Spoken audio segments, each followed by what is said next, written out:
बोले श्री कृष्ण कन्हैया लाल की, श्री सद्गुरु महाराज की, श्री प्राणनाथ प्यारे की जय, तीनों पूरी धाम की जय, श्री कृष्ण प्रणामी धर्म की जय, बोल बोल पंजे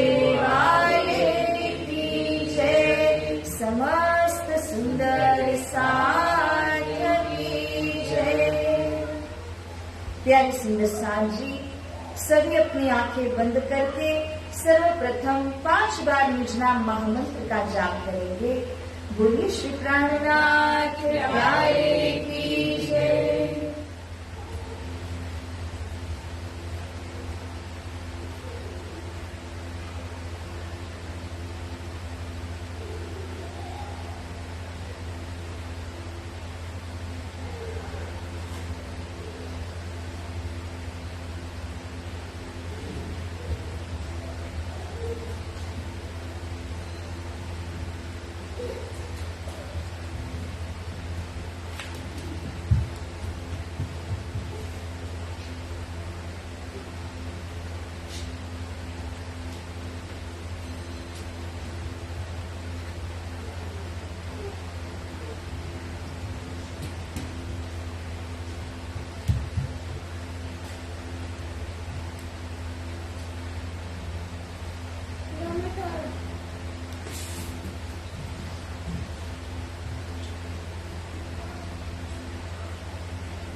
बोले श्री प्राणनाथ प्यारे की जय।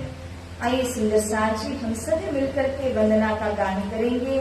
आप सभी साथ में झूलते हुए बाजंत्र बजाते हुए साथ लेंगे। वंदना में कर रही श्री राज की, वंदना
वंदना में कर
बोलिए श्री प्राणनाथ प्यारे की सद्गुरु महाराज प्रथम लाभ दऊं चरण को धनिये न छुड़ायो क्षिणा नाम दलीला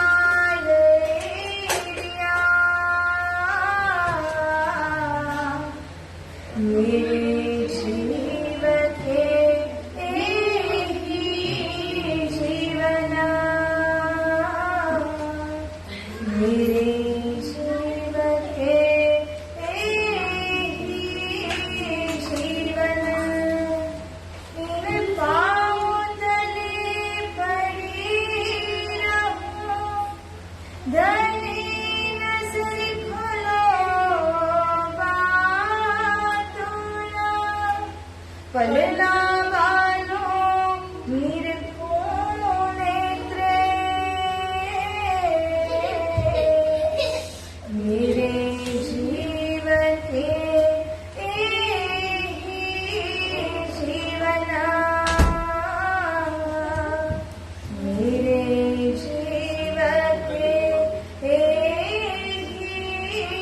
जीवन बोलिए श्री सद्गुरु महाराज। प्यारे सुंदर सार जी, आज हम सभी पुनः एक बार धनी जी के हुक्म के माध्यम से यहाँ पर उपस्थित हुए हैं और श्री वितक साहिब के 7वें दिन की इस चर्चा को हम आप श्रवण करने जा रहे हैं। ये अत्यंत सौभाग्य की बात है कि साक्षात पूर्ण ब्रह्म परमात्मा जो सिंहासन के ऊपर में विराजमान होकर के हम आप सभी को दर्शन दे रहे हैं, उनके आशीर्वाद को प्राप्त करके सद्बुद्धि के द्वारा हम इस वितक चर्चा को श्रवण करने जा रहे हैं और ऐसे इस स्वर्णिम अवसर में अपने आशीर्वाद के द्वारा परम पूज्य गुरु जी ब्रह्मलीन श्री दीनदयाल जी महाराज जी के पावन श्री चरणों में अखंड दंडवत प्रेम प्रणाम करके उनसे मैं आशीर्वाद ग्रहण करके आप सभी सुंदर सार जी को कोटि कोटि प्रणाम करती हूँ। आइए सुंदर सार जी चौपाई को दोहरा करके आज के दिन की मजल का शुभारंभ किया जाए। श्री महावती कहे ए साथ जी, श्री महावती कहे ए साथ जी, भया चर्चा का बखत, भया चर्चा का बखत, अब तुम सुनियो चित दे, अब तुम सुनियो चित दे, तखत लाल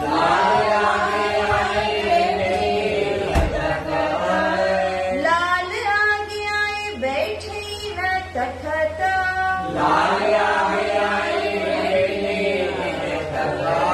श्री महावती कहे ए साथ जी, श्री महावती कहे साथ जी, देव चंद्र जी की बीतता,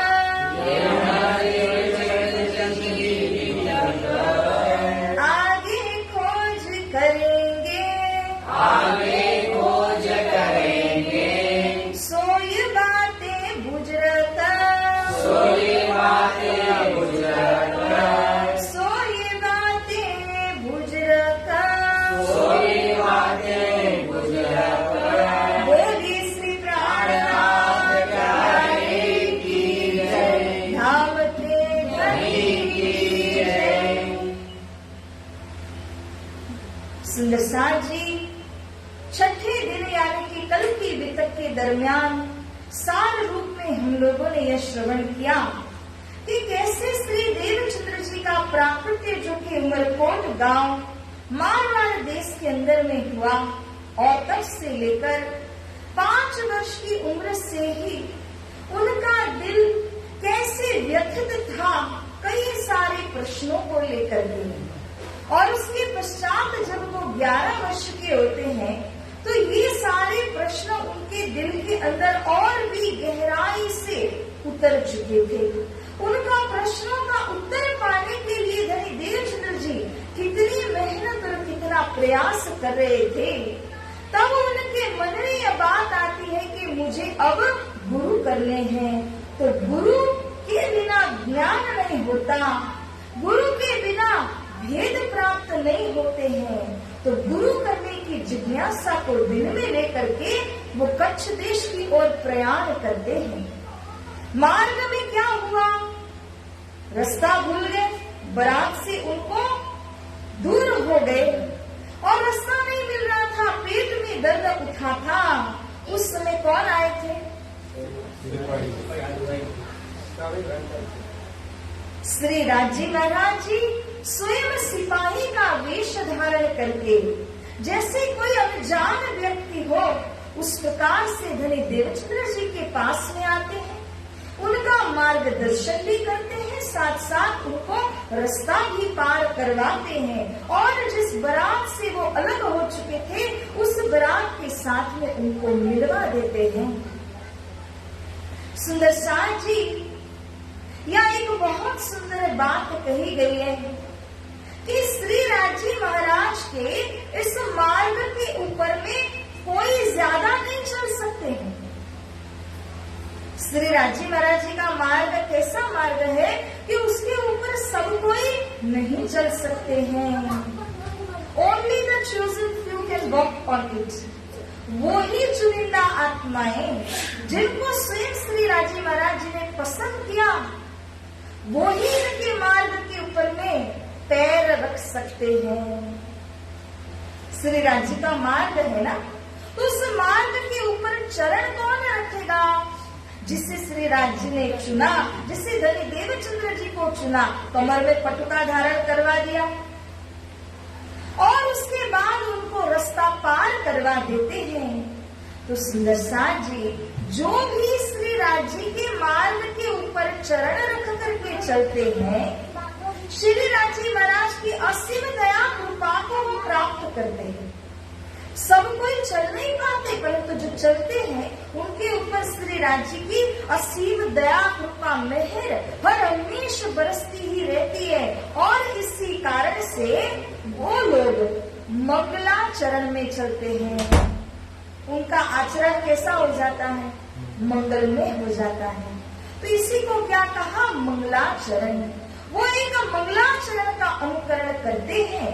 उनके दिल में श्री राजी महाराज जी के चरण का वास होता है, निवास होता है। और जिस दिल के अंदर श्री राजी महाराज जी के चरणों का निवास हो, उस दिल को क्या कहा जाए? उसी दिल को परम धाम, उसी दिल को अरस दिल कहा जाता है। तो साथ जी, इस तरह से जब श्री राजी के मार्ग के ऊपर आप कदम पे कदम रख करके चलना सीखो तो मंगलाचरण हो जाएगा।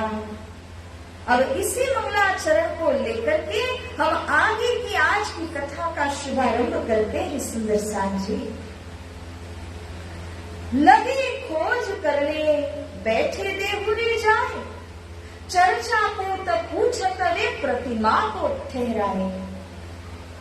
जब धनी श्री देवचंद्र जी ने खोज करना प्रारंभ किया तो सबसे पहले कच्छ देश के अंदर में देहुरा यानी मंदिर को कहा जाता है। तो उस मंदिर में जाकर के वो वहाँ के जो पुजारी इत्यादि होते हैं उनके साथ में सत्संग करने लगे। और जब वो पुजारियों के साथ में सत्संग करते हैं तो चर्चा मुझे करनी है ऐसा प्रस्ताव रखते हैं। तब उन्होंने क्या कहा कि हमारे पास क्या है? प्रतिमाएं हैं, मूर्तियां हैं। याद कीजिए, परमधाम में श्री राजी ने क्या कहा था? आप क्या पूजोगे? आग, पानी और पत्थर को पूजोगे। यहाँ धनी देवचंद्र जी जितने पंथ पैरों में जाते हैं वहाँ पर वही सारी चीजें घटित हो रही है। तो ये सारे लोग कहते हैं कि हम तो प्रतिमा की पूजा करते हैं, मूर्ति पूजा करते हैं। ब्राह्मण सेवा मूर्ति की। अब वो कौन थे? ब्राह्मण जाति के लोग थे, उत्तम कुल में जन्मे हुए थे और वो मूर्ति पूजा में विश्वास रखते थे। धनी देवचंद्र जी ने उनकी चाल चलन, उनकी सेवा को देखा और धनी देवचंद्र जी के दिल में लगा, अरे वो इतने समय से मूर्ति पूजा कर रहे हैं, इतने समय से वो साधना कर रहे हैं, तब तो उनके दिल में कुछ तो तथ्य होगा, कुछ तो हासिल होगा मुझे उनकी सेवा करके। ऐसा सोच विचार करते हुए धनी श्री देवचंद्र जी उनके साथ में सत्संग करने को विराजमान होते हैं। पूछे जो सतगुरु बात यह, बहु काल करी तुम सेवा, दर्शियो कहा तुम सकल किन्नो, कहो हम सो भेव। धनी देवचंद्र जी बहुत ही इनोसेंट माइंड लेकर के गए हैं, निर्मल भाव को लेकर के गए हैं और उनसे कहते हैं बहुत समय तक आप लोगों ने सेवा की है। इसका मतलब क्या? जैसे हम बोलते हैं ना, इसने तो बहुत समय से नौकरी की हुई है, इसका तात्पर्य क्या हुआ कि उसके पास जरूर कुछ अच्छा बैलेंस होगा। इसी प्रकार से जिन्होंने लंबे अरसे से सेवा चाकरी की हुई है, परब्रह्म से जुड़े हुए हैं, उनके दिल के अंदर जरूर कोई ना कोई बहुत अच्छे गहरे अनुभव होंगे। यह सोच विचार करके श्री देवचंद्र जी उनसे कहते हैं, दरसियो कहा, आपने मूर्तियों के अंदर कौन से स्वरूप का दर्शन किया? कहो हम सो भेव, और जिस भेव यानी भेद को आपने पाया हुआ है उसे आप मेरे साथ में भी शेयर कीजिए ताकि मुझे भी ज्ञान हो। इस तरह से जब धनी देवचंद्र जी ने कहा तो सबसे पहले उन्होंने अपनी सारी जो रीति रिवाज होती है वो सब देवचंद्र जी से पालन करवाई। हर धर्म सिद्धांत के अंदर आप देखें तो उनकी अपनी अपनी साधनाएं होती है, उनके अपने अपने डिसिप्लिन होते हैं जिनका पालन करने से ही वो आपको धर्म मार्ग में गिनेंगे और धर्म मार्ग की बातें वो आपको परोसेंगे। तो धनी देवचंद्र जी 8 महीने और 10 दिन तक इस देहुरी में उन सब की सोहबत में रहे, उनके कंपनी में रहे। लेकिन जब देवचंद्र जी ने प्रश्न पूछे तब उन्होंने ऐसा जवाब दिया, ध्यान से सुनिए, क्योंकि एक एक धर्म संप्रदाय कैसे कैसे जवाब देते हैं ना, ये हमें यहाँ से ही पता चलता है। वो ब्राह्मण है मगर क्या कहते हैं, उद्यम हमारे पेट को। उद्यम क्या होता है? जैसे आपको किसी ने पूछा आपका क्या उद्यम है? व्यापार, बिजनेस। तो वो जवाब दे रहे हैं उद्यम हमारे पेट को। सो करत मिली नर नार, दूषण कहा तुम करत या पर विरक्त निमत सार। अरे हे बालक, हे देवचंद्र जी, हम सभी यहाँ पर मिल करके अपना रोजगार तो चला रहे हैं, क्योंकि पेट का कार गुजार तो चलाना ही पड़ेगा। इसीलिए हम सभी मिल करके अलग अलग मूर्तियों को स्थापित करके बैठे हुए हैं। कोई भी भक्त आएंगे तो 1.25 रुपया सब जगह रखेंगे। तो क्या हुआ कि अपना उद्यम चलाने के लिए हम तो ये मूर्ति पूजा कर रहे हैं। हमारे पास न कोई वेद है न तो कोई ज्ञान है। आप एक विरक्त उत्तम आत्मा हो, विरक्त दशा में पहुंचे हुए। आप हमारे इस उद्यम के ऊपर नजर न लगाइए। आपके प्रश्नों का उत्तर हमारे पास नहीं है। इस तरह से जब कहा 8 महीने सोचो, हम तो 1 महीने वित्त कथा में आने के लिए कैसे कैसे हो जाते हैं, कैसे पहुंचा जाए, हर रोज एक चैलेंज फील होता है। श्री देवचंद्र जी ने एक पहली जगह 8 महीने 10 दिन तक परिश्रम किया और यहाँ से हताश होना पड़ा। तो सोचिए उनकी कैसी हालत हुई होगी कि मन में पहले ही क्रांति है, प्रश्न के जवाब तो मिल नहीं रहे और उसके ऊपर से इतनी मेहनत करने के बाद जब आपको प्रश्न के जवाब ही नहीं मिलते तो और क्रांति मचने लग जाती है। श्री देवचंद्र जी यहाँ से रवाना हो गए। तब उनको एक बात पता चली, कच्छ देश की प्रजा जो जेती, पूजे सब सन्यासी तेती, बड़े डिम्बधारी है वे ही, दत्तात्रेय को मानत ते।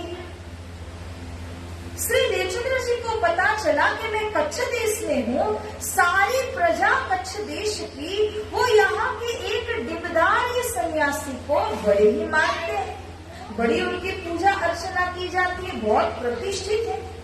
अब जैसे दुबई के अंदर आपको मालूम चले कि कोई एक बहुत नामी संत आए हुए हैं, तो किसी तरह से मौका लेकर के आप जरूर से जरूर उनके दर्शनार्थ जाएंगे। इसी तरह श्री देवचंद्र जी को जब पता चला कि यहाँ एक डिम्बधारी सन्यासी रहते हैं, सारे कच्छ देश के लोग उनके दर्शन के लिए जाते हैं, वो सन्यासी मार्ग के हैं। और डिम्बधारी कहने का मतलब क्या? तो जिन्होंने बड़ी बड़ी जटाएं पाल रखी हैं, उनका जो पूरा देश है वो सन्यासी का देश है। ऐसे डिम्बधारी सन्यासी के पास में श्री देवचंद्र जी पहुंच गए। वो किनके उपासक थे? दत्तात्रेय भगवान के उपासक थे। और श्री देवचंद्र जी ने जाकर के दीक्षा मंत्र तहालीनो, वहां पर दीक्षा मंत्र ग्रहण किया। मगर सुंदर सां जी, ये मुंह से कहने की बात नहीं है, क्योंकि दीक्षा मंत्र ग्रहण करने के लिए उनको पंचाग्नि तपना पड़ा। हिमालय के ठंडे ठंडे बर्फीले पहाड़ों की चोटी पर जाकर उनको साधना करनी पड़ी। जब उन्होंने सारे डिसिप्लिन्स को फॉलो किया, उसके बाद जाकर के सन्यासी ने अपना मंत्र श्री देवचंद्र जी को दिया। आप सोचिए, वैशाख अप्रैल का महीना है जिसमें सबसे प्रखर गर्मी होती है। ऐसे में चारों बाजू पर अग्निकुंड जला करके और ऊपर से सूर्य का जो ताप आ रहा हो, तो इनको कहते हैं पंचाग्नि। ये पंचाग्नि में तप करके तपस्या करनी पड़ती है, हिमालय की बर्फीली चोटी पे जाकर के साधना करनी पड़ती है। और ये सब कुछ करने के बाद धनी देवचंद्र जी को उन सन्यासी का मंत्र मिलता है, तहाँ जाए के खोजिया, कहीं जानत है सब हम, देवे नाम सुमिरन, निश्चय कर ग्रहो तुम। उन सन्यासी ने श्री देवचंद्र जी को ऐसा आश्वासन दिया था कि देवचंद्र जी, हम तो सब कुछ जानते हैं, आपके जितने भी प्रश्न हैं उनका उत्तर हम आपको अवश्य देंगे, लेकिन सबसे पहले आप क्या कीजिए, हमारे धर्म की मंत्र दीक्षा को हासिल कीजिए, उसके बाद हम आपसे सत्संग करेंगे। देवचंद्र जी ने कहे अनुसार सब कुछ किया, मंत्र को भी ग्रहण किया। बैठे 3 मास 3 पास, कितना बैठे? पूरे 3 महीनों तक उन्होंने वहां पर बैठ करके सत्संग किया। सुनी तते चित्त भयो उदास, यहाँ पर भी सत्संग सुनने पर अपने प्रश्नों का जवाब नहीं मिला। देवचंद्र जी के प्रश्न जितनी गहराई में है, तो उनको उन प्रश्न का उत्तर मिलता नहीं, उदास हो गए। अब दिन की क्रांति और बढ़ गई। अब यहाँ से जब निकलते हैं तो एक और सन्यासी गुरु के बारे में जानने को मिला। वे राजगुरु कहा वही बहुत चेले तिलके, कच्छ देश ताय मान ही जाए पहुंचे उनमें। एक ऐसे गुरु के विषय में पता चला जिनको राजा भी अपना गुरु स्वीकार करते हैं, तो उनके पास में चले गए। अब ये जो सन्यासी है, इनका नाम क्या है? बड़े डिम्बधारी कनफटे, कान चीरने वाले कनचीरा योगी कहलाते हैं, कनफटे योगी कहलाते हैं। इनके पास में श्री देवचंद्र जी पहुंचे, पूछी चर्चा किनकी, कछु ना पड़े खबर। इनको तो श्री देवचंद्र जी के प्रश्न ही समझ में नहीं आए। इनसे पहले जिनके पास गए थे वो इनसे कम प्रतिष्ठित थे, ये तो राजगुरु है, राजा के भी गुरु, लेकिन इनके अंदर उतना भी ज्ञान प्रश्नों को केवल समझ सके, उत्तर देने की तो बात ही छोड़ दीजिए। तो अब यहाँ ज्यादा समय गुजारा नहीं, साथ ना देवे अंदर। आपको अपने प्रश्नों का उत्तर नहीं मिलेगा तो आपकी आत्मा क्या कहेगी, नहीं यहाँ मेरा काम नहीं है, चलो आगे चलो आगे। अंदर अलार्म बजता है। श्री देवचंद्र जी के लिए आत्मा ने साक्षी नहीं दी। श्री देवचंद्र जी यहाँ से निकल रहे थे तो रास्ते में जाते वक्त उन्होंने देखा कि कुछ लोग जिनको कापड़ी कलंदर कहा जाता है, ये कापड़ी कलंदर वो होते हैं जो पशुओं को, जानवरों को नाच नचाते हैं। वो नाच कब नचा सकते हैं कि अगर उनके पास कोई ऐसी शक्ति है कि जिस शक्ति से उस जानवर जिसको कुछ ही समझ में नहीं आता उसको भी वश करने की शक्ति उनके मंत्र में होगी। ऐसा सोच करके श्री देवचंद्र जी वहां पर भी पहुंचे कापड़ी कलंदर से चर्चा करने के लिए। कहां से कुछ तो मिले मुझे, ऐसा विचार करके जब वहां पहुंचे, फिर वैरागी कापड़ी में रहे कोई का दिना, वस्तु न देखी तिन में परे इंद्री वश मन। ये कापड़ी कलंदर वैरागी वेश में थे, सन्यासी वेश में थे। इसीलिए देवचंद्र जी को लगा कि मुझे इनके पास जाना चाहिए, मगर जा करके कुछ भी हासिल नहीं हुआ। उनकी जो दिन की लीला होती है वो कुछ और है, सन्यासी वेश धारण करके चलते हैं, और जो रात्रि के समय की लीला है उसमें वो अपने मन और अपनी इंद्रियों के वशीभूत होकर के सारे कार्य करते रहते हैं। तो बलि देवचंद्र जी का तो वो लक्ष्य नहीं था, उन्हें तो ऐसे कोई विरक्त आत्म चाहिए जो परमधाम का मार्गदर्शन उनको कराए। इसलिए धनी देवचंद्र जी तुरंत वहां से निकल गए। अन्य जगहों में 8 महीने, कहीं 3 महीने रहे, यहाँ पर केवल 5 दिन रहते हैं। कनचिरा योगी के पास 4 महीने 10 दिन रहते हैं, और अब यहाँ से 5वें दिन के अंदर प्रस्थान जब कर लिया, हिंगलाज देवी कही उन बिन को नाहे, धर्म अर्थ और कामना मोक्ष कही ता माहे। अब यहाँ से श्री देवचंद्र जी ने देखा कि एक सुंदर सा मंदिर देहुरा बना हुआ है और उसमें एक देवी की मूर्ति पधराई गई है, और इन देवी का नाम है हिंगलाज देवी। अब हिंगलाज देवी के मंदिर में जब गए, वहाँ के पुजारी के साथ में चर्चा करने लगे, तो पुजारी जी ने बताया कि 4 पदार्थ देन को इन्हीं दे और ना कोई, चाहो तो या को भजो सिद्ध काम सब होई। अगर आपको 4 पदार्थ चाहिए, धर्म अर्थ काम और मोक्ष, तो ये 4 पदार्थ को प्राप्त करने के लिए आप हिंगलाज देवी की पूजा कीजिए, तो आपको सब कुछ मिल जाएगा, और वो सब कुछ प्राप्त करने के बाद आपके प्रश्नों का जवाब भी मिल जाएगा। श्री देवचंद्र जी ने यहाँ श्रद्धा रखी, 15 दिनों तक इनके यहाँ पर भी बैठे, पूजा करते रहे, लेकिन अपने प्रश्नों का जवाब नहीं मिला। उनके लिए मुख्य क्या था कि मेरे प्रश्नों का मुझे जवाब मिले, वो तो नहीं मिला। तो 15 दिन यहाँ रुकने के पश्चात यहाँ से जब निकलते हैं श्री देवचंद्र जी, अब रास्ते में चल रहे थे, भटकते फिर रहे हैं। हमारे लिए तो क्या, हम तो एक से दूसरे स्टेशन जैसे गए ना वैसे वर्णन कर रहे हैं और सुन रहे हैं, ऐसा नहीं है। हर जगह उन्होंने कितना स्ट्रगल किया, कितनी कितनी साधनाएं उन्होंने की है सुंदर साथ जी, ये सोचने की बात है। एक से दूसरी जगह पे जब हम कन्वर्ट होकर के जाते हैं तो उस दूसरी जगह में कौन होंगे, कैसे होंगे, दे पाएंगे, मुझे कुछ नहीं दे पाएंगे, ये तक पता नहीं होता, बस विश्वास करके जाना पड़ता है।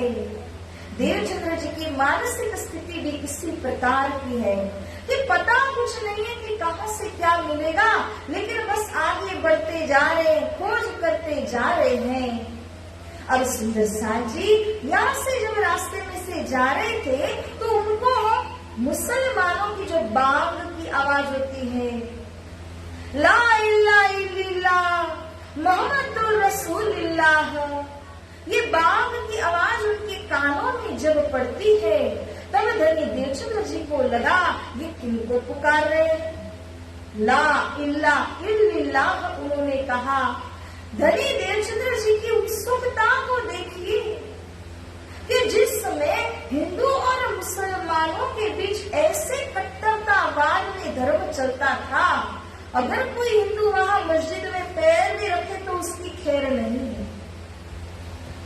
ऐसे समय के अंदर श्री देवचंद्र जी ने मुल्ला के साथ में भी सोहबत की।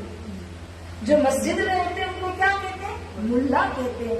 वो मुल्ला से भी उन्होंने पूरे 1 महीने तक सोहबत की है, सत्संग किया, अपने दिल के प्रश्न पूछे। परंतु ये जो मुल्ला थे उन्होंने कैसा जवाब दिया? तो वितकार कहते हैं, पूछी मुल्लन सो कहा तुमरो मत कह आई, हमें कहो समझाए के अलख लख्यों की नी जाई। हे मुल्ला, आप जिन अलख परमात्मा को मानते हैं, भजते हैं, उन अलख परमात्मा के विषय में आप हमें भी बताइए, मुझे भी आप बताइए। तो उन्होंने कहा अल्लाह, मतलब जिनको आप इस दृष्टि से देख नहीं पाते, जिनको आप सरलता से प्राप्त नहीं कर पाते हैं, वो कौन है? अल्लाह है।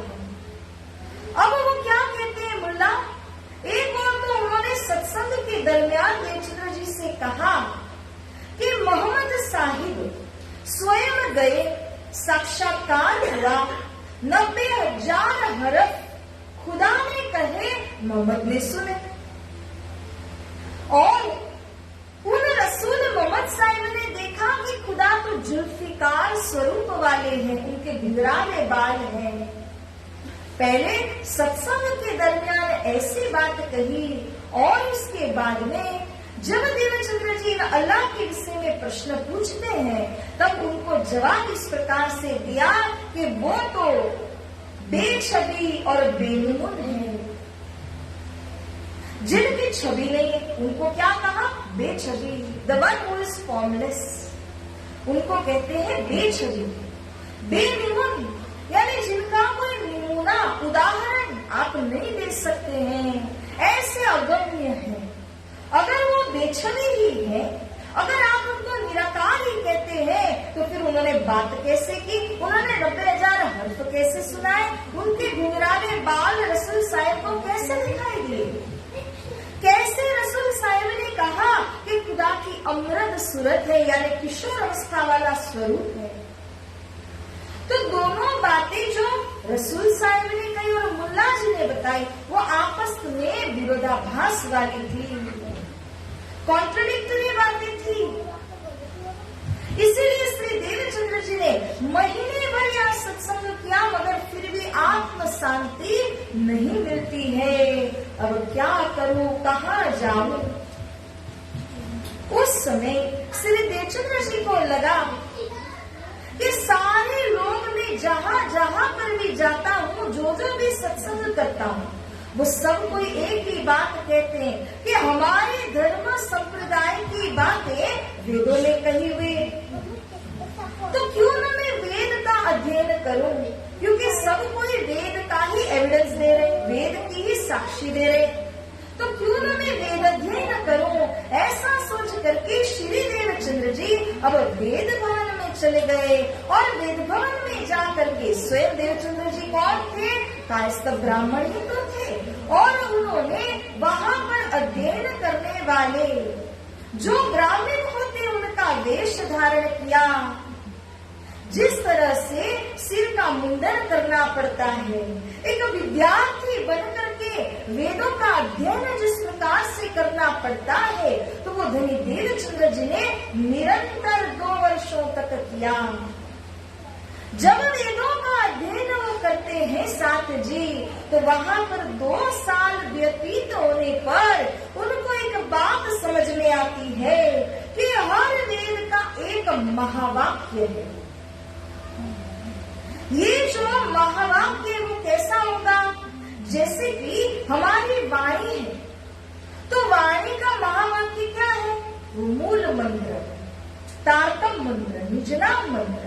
उसी निजनाम मंत्र का विस्तार यानी आपकी 18,000 चौपाइयां हो गई। इसी तरह हर वेद का एक मूल मंत्र है और उसी से सारे वेद का विस्तार हुआ है। अब धनी श्री देवचंद्र जी ने वो जो 4 वेद के 4 महावाक्य है उनका निराकरण किया और उन्हें पता चलता है कि प्रत्येक वेद के अंदर एक एक बात छिपी हुई है।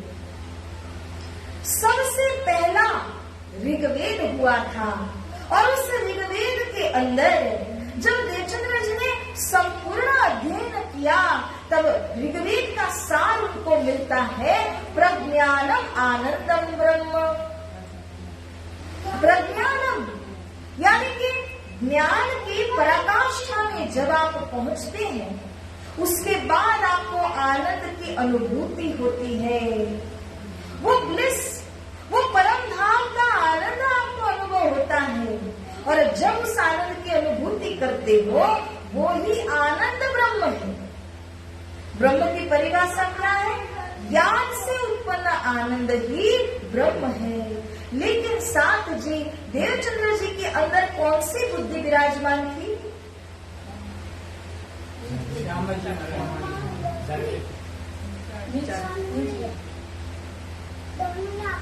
अच्छा, अब यहाँ अपने ऑप्शन खड़े कर दिए तो मुझे बोलना ही पड़ेगा। पहला श्री श्यामा जी की बुद्धि, दूसरा जागृत बुद्धि, और कोई जवाब आपका? निज बुद्धि, और चौथा, चलो 4 भी, चौथा भी बता दो।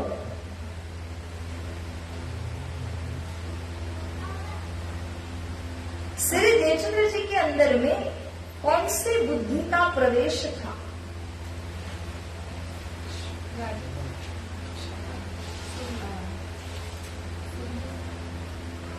राधिका जी, चलो आज 5 ऑप्शन है।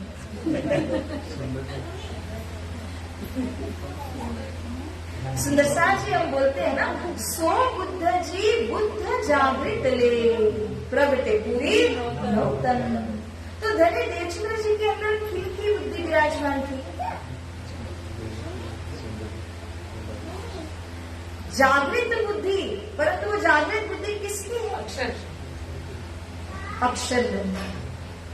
अगर हम कहते हैं श्यामा जी, राधिका जी, सुंदरबाई, तो ये सुंदरबाई सखी की सुरता है, राधिका अथवा तो श्यामा जी के ये अवतार है। बुद्धि किनके? तो अक्षर ब्रह्म। वो अक्षर ब्रह्म जो रासलीला खेलते खेलते बीच में जागृत हुए थे, ब्रजरास को अखंड किया था, वो जागृत बुद्धि को लेकर के श्री देवचंद्र जी खेल में पधारे हैं। तो जब वो किसी भी शास्त्र का अध्ययन करते हैं तो उनके अंदर की वो अक्षर की जागृत बुद्धि ये सारा विवेचन करने लग जाती है। कोई भी आम इंसान या कोई भी बुद्धिजीवी, कोई भी ऋषि मुनि महात्मा अगर इन्हीं वेदों का अध्ययन करे, इन्हीं शास्त्रों का अगर वो अध्ययन करे, तो उसे वो फैक्ट नहीं मिलेंगे जो देवचंद्र जी को मिल रहे हैं। ऐसा हम क्यों कह रहे हैं? हमारे यहाँ देवचंद्र जी इसीलिए नहीं कह रहे, हमें समझ करके ये बात बतानी है। श्री देवचंद्र जी के अंदर वो जागृत बुद्धि है। ये जागृत बुद्धि अक्षर ब्रह्म की है। अक्षर ब्रह्म सृष्टि के रचयिता है। उन्होंने ही वेद शास्त्र सब कुछ रचा हुआ है या नहीं? जिन्होंने सृष्टि रची उन्होंने सृष्टि के अंदर वेद शास्त्र पुराण सब कुछ रचाया। उसी अक्षर ब्रह्म की जागृत बुद्धि को लेकर के धनी देवचंद्र जी पधारे हुए। बाकी के जो सारे अवतारी पुरुष हुए, ऋषि महर्षि जन हुए, उनके अंदर संसार की बुद्धि है। और वो कैसी? नारायण सृष्टि की, स्वप्नवत। देवचंद्र जी की बुद्धि कहाँ से आई? कौन से धाम से आई?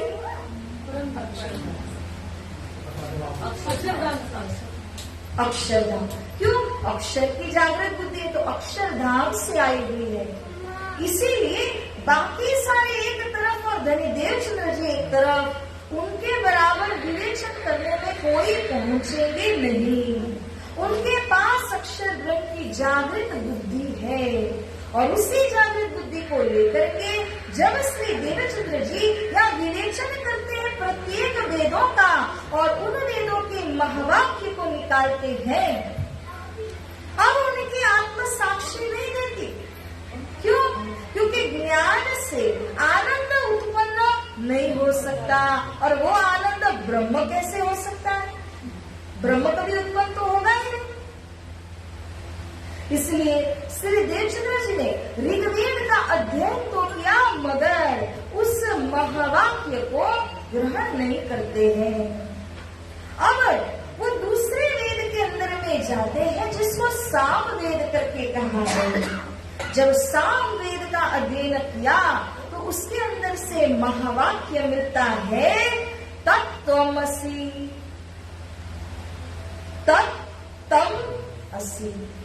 संस्कृत के अंदर तत् यानी वह कौन? पूर्ण ब्रह्म परमात्मा। वो तम असि यानी कि तुम हो। साम वेद का सार ये कहता है, लेकिन धनी देवचंद्र जी इसका विवेचन करने लगे। अगर तत्त्वमसि करके कहा गया यानी कि मेरे अंदर ब्रह्म है ऐसा कहा गया, लेकिन मेरे अंदर मन है, बुद्धि है, आत्मा है, गुण इंद्रिया, उनमें से किसको ब्रह्म एग्जैक्टली कहा गया इसका कोई विवेचन नहीं मिला। इसे भी छोड़ करके अब आगे जो यहाँ पर अगला वेद यजुर्वेद है उसके ऊपर में अध्ययन करने लगे। वहां पर कहा कि अहम ब्रह्मास्मि, मैं ही ब्रह्म हूँ। वेद का महावाक्य कह रहा, लेकिन मैं ब्रह्म हूँ। कौन ब्रह्म है? कौन है मैं कहने वाले? तो जब इसका भी विवेचन नहीं मिल पाया तो चौथे और अंतिम अथर्व वेद में प्रवेश होते हैं और अथर्व वेद के अंदर से उनको महावाक्य मिलता है अयम आत्मा ब्रह्म, यानी मेरी आत्मा ही ब्रह्म है। अब उसके ऊपर विवेचन किया। अगर आत्मा ब्रह्म है तो ये शरीर क्या हुआ? ये तो ब्रह्मधाम हुआ। लेकिन अगर इसे ब्रह्मधाम कहेंगे तो इसके अंदर 5 तत्व है, 3 गुण है, विकारों से परिपूर्ण है, तो इस शरीर को कैसे ब्रह्मधाम कहा जा सके? इसलिए धनी देवचंद्र जी ने इस महावाक्य को भी माना। 4 वर्ष मार्ग बहु पेखे, गोविंद प्रेत नगर सब देखे, चित्त को शांति मिली नहीं काही, भई दाह बहु हृदय माही। सुंदर साथ जी, अब सोचिए, श्री देवचंद्र जी 17 साल की उम्र में घर से निकले थे। उमरपुर से कहाँ आए?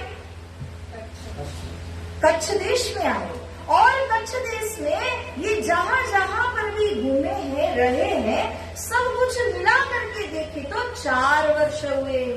4 वर्ष तक श्री देवचंद्र जी ने अलग अलग पंथ पैड़े मार्गों को देख लिया और ये सब को देखने के बाद श्री देवचंद्र जी को ये कैसे नजर आए? गोविंद भेड़ा। सुंदर साथ जी, इसकी एक कहानी आती है। गोविंद पटेल नाम के एक भाई थे। वो अपने गांव के मुखिया थे। पूरा गांव उनसे थर-थर कांपता था, ऐसे जुलूमी भी थे। गांव वाले तंग आ गए उनसे और सोचा कि इसको एक दिन मिलके मार ही क्यों न दे। ऐसा ही हुआ, सबने मारा, वो प्रेत बन गए। प्रेत यानी भूत बने। तो जब वो प्रेत बन गए, अब सोचते जिंदा था तब भी सताता था, अब प्रेत बन करके भी मैं को सताऊंगा। तो सताने के लिए उन्होंने एक बाजार लगाया, ऐसा सुंदर। हम जैसे दुबई के बाजार में जाते हैं तो लगता है ना ये लूं, नहीं वो लूं। तो जितना और देखते करूं। इसी प्रकार से ये जो बाजार इन्होंने लगाया वो इतना सुंदर बाजार लगता है कि जिसको देख करके चित्त भ्रमित हो जाता है। ऐसे भ्रमित चित्त के द्वारा कोई भी कोई वस्तु को छू ले, हाथ लगा ले, तो वो भी प्रेत बन जाता है। अब गांव वाले आने लगे, जैसे ही आते हैं तो वहां पर रखी हुई जो सारी चीजें थी, कोई कुछ देखने को जाता है उससे टच करता है, वो भी प्रेत बन गया। कोई कुछ और देखने लगा, उससे स्पर्श करते, वो भी प्रेत बन गया। और पूरा गांव प्रेत बन गया, क्योंकि सबको वो बाजार इतना आकर्षित करता था, उनको खींचता था अपनी ओर। तो वहां पर ये सारे के सारे गांव वाले अब प्रेत बन गए। इन्हीं को कहा गया गोविंद भेड़ा। भेड़ा मतलब क्या? वो मंडली है, वो ग्रुप बना हुआ है। और वो किनके पीछे है? तो वो गोविंद पटेल के पीछे हैं। तो जिस तरह एक प्रेत ने सबको प्रेत बनाया, वैसे ही या संसार में वही चलता है। एक संप्रदाय का एक व्यक्ति मान लो, उसे मालूम है कि मेरे संप्रदाय में कुछ भी नहीं है, पर अपना विस्तार करना चाहता है किसी भी तरह से, बाय हुक और बाय क्रुक। ऐसे में विस्तार करने को वो अलग अलग पॉलिसी बताता है, आकर्षण करने के लिए जाता है, अपनी जमात को बढ़ाता है। हालांकि वो जमात कैसी है? गोविंद भेड़ा के समान है। एक और छोटी सी कहानी इसमें आती है कि एक व्यक्ति को किसी ने कहा कि तुम अपना नाक कटा लो, तुम बहुत सुंदर लगोगे। उसने नाक तो कटा ली, अब अकेला पड़ गया, सब चिढ़ाने लगे, अरे इसकी तो नाक ही नहीं है, ये तो देखो कैसा हंसते हैं उसको देख देख करके। उसे बड़ा बुरा लगा कि मैं तो अकेला पड़ गया, लाओ मैं किसी और को भी फंसा लूं। तो उसने अपने पहचान वाले को किसी को कहा, अरे तुम्हें मालूम है नाक कटाने से कितने फायदे होते हैं? तो फायदे गिनाए और कहा तुम अगर नाक कटाओगे ना, देखो मैंने नाक कटाई, मुझे प्रभु के दर्शन हुए। और वो भी तैयार। अच्छा, नाक कटाने से प्रभु के दर्शन होते हैं, लाओ मैं भी कटा दूं। उसने भी काट ली। जब उसने नाक काटी, दर्शन तो कोई होने वाले थे ही नहीं, उसने तो ऐसे ही कहा था। अब दोनों मिले, तो दोनों को लगा चलो और भी अपना विस्तार करते हैं, इसी तरह हम दोनों अकेले ही क्यों रहेंगे। तो एक हुआ, एक से दो हुए, यही बात सबको करने लगे दोनों मिल करके, अरे नाक कटाओ, बहुत अच्छा है, प्रभु के दर्शन होंगे। तो विश्वास करने वाले नाक कटाते हैं और जमात बड़ी भारी हो जाती है। अब कौन किसके ऊपर हंसे? तो वैसे ही जिनके पास कुछ नहीं होता वो अपनी जमात का विस्तार कैसे करें? ये गोविंद भेड़ा की तरह करते हैं। ये सर्थ यहाँ पर श्री देवचंद्र जी ने देखा, इतने बड़े बड़े संप्रदाय, इतने नामी संप्रदाय चल रहे हैं संसार के अंदर, लेकिन अगर उनके पास के ज्ञान को देखने जाओ, लक्ष्य को देखने जाओ, तो न तो ज्ञान है और न ही कोई लक्ष्य। तो बहुत ही अंदर क्रांति फैलने लगी, अब मैं क्या करूं, मैं कहाँ जाऊं? मुझे तो परमात्मा के चरण प्राप्त करने हैं, वो मुझे कैसे मिलेंगे? इस प्रकार से सोचते हुए जब धनी देवचंद्र जी बहुत हैरान परेशान हुए थे। 4 वर्ष लू खोज बहु किन्नी देश विदेश, मतु नेता भटकी करी अति चित्त भयो कलेश। ये देवचंद्र जी की स्थिति का बयान अभी अभी किया। अब बताते हैं उनके पिताजी के बारे में। एक लौता पुत्र है, 4 साल से लापता है। सोचो, ये तक नहीं पता कि जिंदा है या नहीं, क्योंकि कुछ ही बता करके नहीं गए, न एक चिट्ठी पत्र लिखी गई जाने के बाद में। तो तब माता पिता की स्थिति कैसी हो जाए? किसी तरह से पिताजी ने माताजी से झूठ बोला और कहा कि मेरे जो गुरुजी हरिदास जी हैं वो भुजनगर में है। श्री देवचंद्र जी वहां सकुशल है, तालीम ले रहे हैं, और अच्छी तरह से आप चिंता मत कीजिए। ऐसा कह करके माता जी को किसी तरह से पिता ने संभाल रखा था, पर पिता ही जाने कि उनके मन में क्या चल रहा है, क्योंकि पुत्र को 4 वर्षों से देखा तक नहीं है। इस तरह वो भी कहाँ कहाँ खोज रहे, देवचंद्र जी का कहीं होता पता नहीं है। तो जब मतु मेहता साल में 3-4 बार अपने व्यापार के सिलसिले में गुरु हरिदास जी के पास में जाया करते थे, क्योंकि उनका व्यवसाय ही ऐसा था। उमरकोट से भुजनगर को जाते थे, भुजनगर से उमरकोट को आते थे, और भुजनगर से लाए हुए वो खरीदते थे पशु को, से गाय है, घोड़ा है इत्यादि पशुओं को खरीदते हैं भुजनगर से और आकर के उमरकोट में बेचते हैं। ये उनका बिजनेस था। तो बिजनेस के सिलसिले में साल के अंदर लगभग 3-4 बार उनका जाना आना होता था, और तब अपने गुरु जी के दर्शन करने के लिए भी वो जाते थे। जब गुरुदेव के दर्शन करने जाते तो हमेशा पूछते, देवचंद्र जी आए क्या? उनकी दशा को देख करके हरिदास जी को बड़ी दया आती थी, परंतु बेचारे देव जी क्या करें, देवचंद्र जी तो कभी आए ही नहीं थे। अब क्या होता है कि जब देवचंद्र जी ने कच्छ देश में 4 वर्षों तक खोज की, 17 साल के थे जब आए थे, अब कितनी उम्र हुई? 21 साल। जब श्री देवचंद्र जी 21 वर्ष के होते हैं, अब उनको याद आती है, अच्छा मेरे पिता माता के भी तो गुरु जी हैं, हरिदास जी। हरिदास जी भी बड़े नामी संत थे। ये जो हरिदास जी है, उनके भी गुरु, उनका नाम भी हरिदास जी था। ये जो हित हरिदास उनके गुरु हैं, उनके शिष्य हरिदास जो कि माता पिता के गुरु हैं। हित हरिदास वो है जो कि तानसेन को भी तालीम उन्होंने दी थी संगीत के अंदर में। ऐसे उत्तम गुरु के चेले थे वो हरिदास जी, और उनके चेले कौन है? माता पिता मतु मेहता कुंवर बाई। तो इन हरिदास जी के पास में जाने के लिए श्री देवचंद्र जी ने अब मन में लिया, और जब देवचंद्र जी वहां पर जाते हैं तब सुंदर सा जी कैसा ये मिलाप हुआ।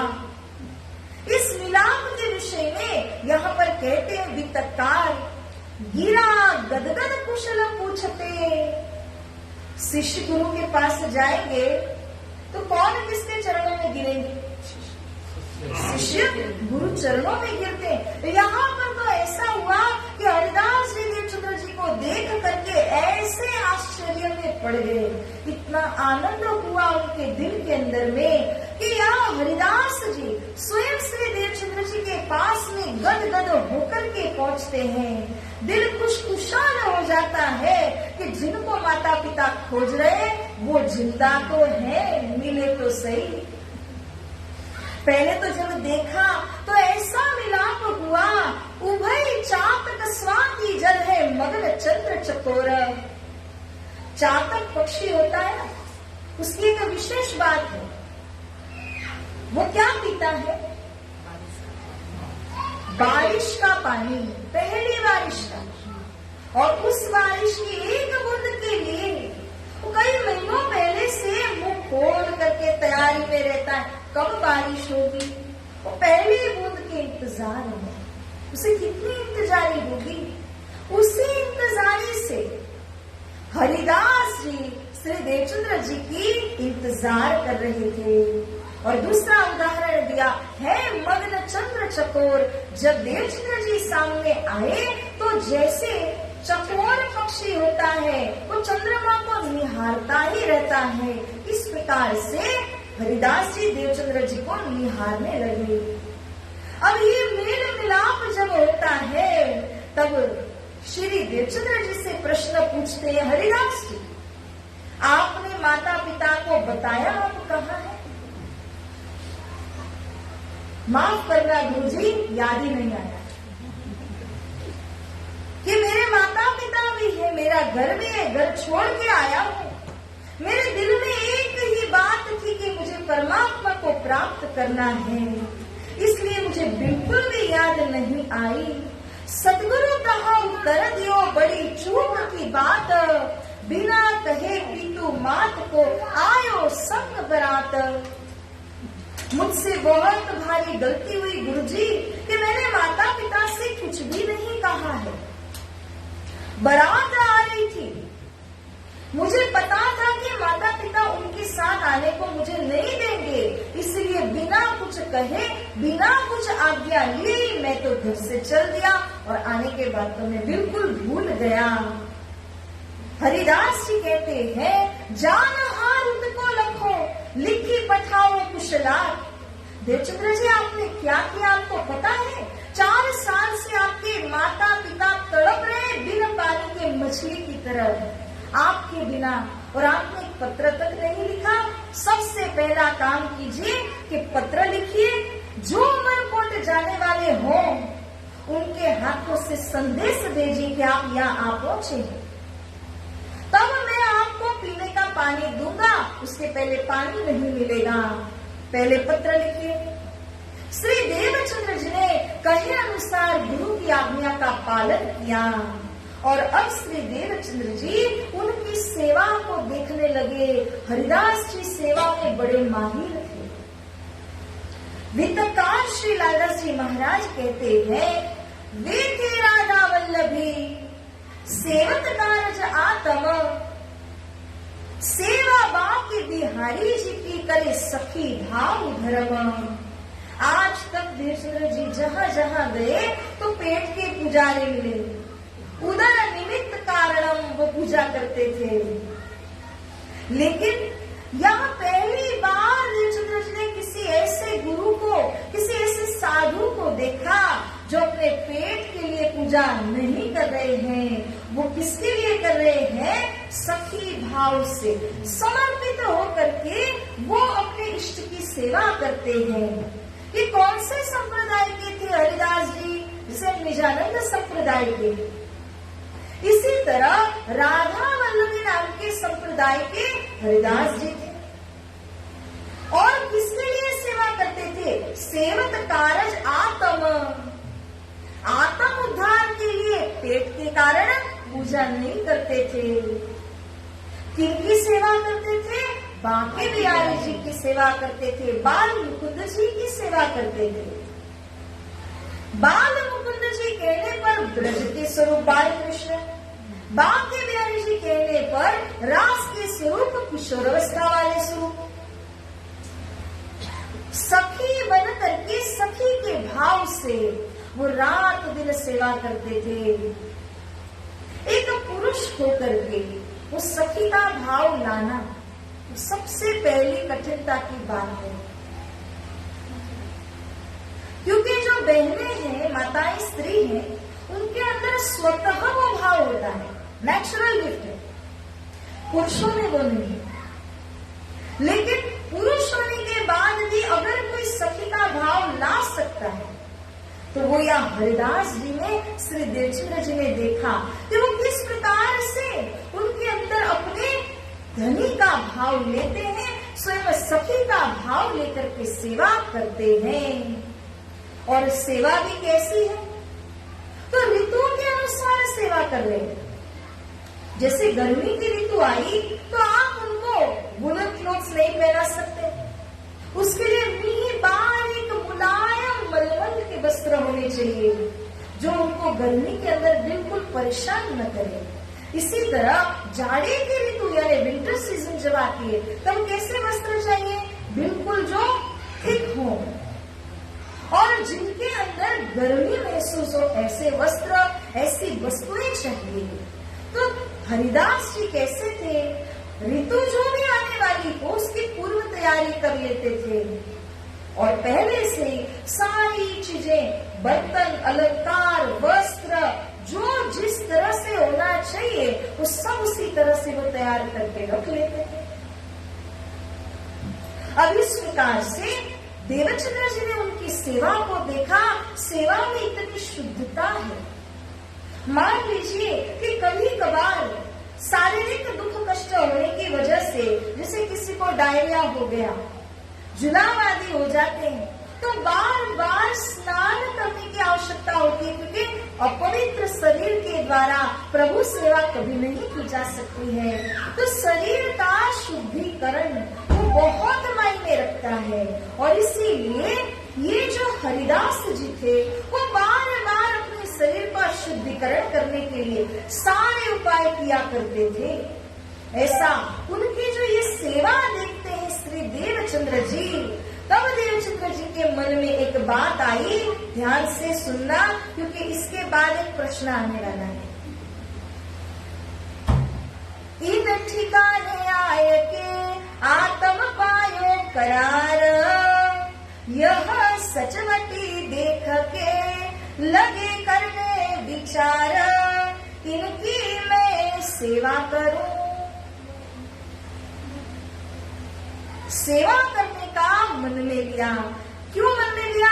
हरिदास जी की जो सचवती है वो जिस तरह से सेवा करते हैं उस भाव को देखकर अब देवचंद्र जी ने भी विचार कर लिया कि मैं इनकी सेवा करूं। बाल मुकुंद जी की या बाके बिहारी जी की?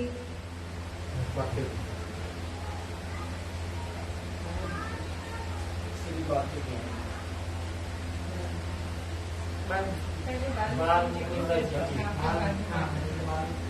बाल मुकुंद जी, फिर आशावादी की बाल मुकुंद जी 100%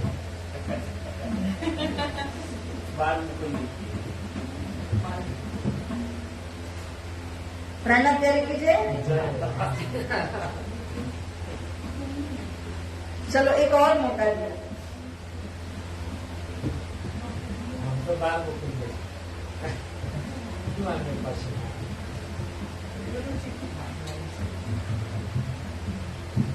किसने बोला?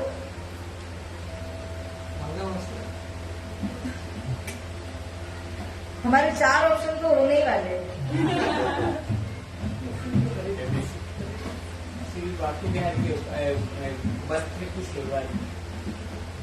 सुनिए सुंदर साहब जी, इस पॉइंट पर जब श्री देवचंद्र जी ने उनकी सचवती को देखा कि वो कैसे सेवा करते हैं, अब आगे का एक दृष्टांत आप ले लीजिए। जब वो ब्राह्मणों की सेवा को देख के देवचंद्र जी ने सोचा था कि ये सेवा करते हैं तो मूर्ति से इनको कुछ मिला होगा, सेवा से इनको कुछ मिला होगा, किनको? ब्राह्मण। तो देवचंद्र जी ने तभी भी सोचा कि मैं उनकी सेवा करूंगा तो उनके दिल का भेद मुझको मिलेगा। मूर्ति स्वयं कुछ नहीं बताती, वो स्वरूप स्वयं कुछ नहीं बताता, उनके सेवक बताते हैं। तब श्री देवचंद्र जी ने सोचा मैं इनकी सेवा करूं, हरिदास जी की मैं सेवा करूं। बोलिए श्री प्राणनाथ प्यारे की। अभी भी सुंदर साथ जी को अंदर से शायद कुछ शंका है, नहीं है?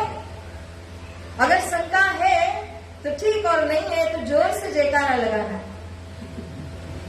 बोलिए श्री सद्गुरु महाराज की, श्री प्राणनाथ की।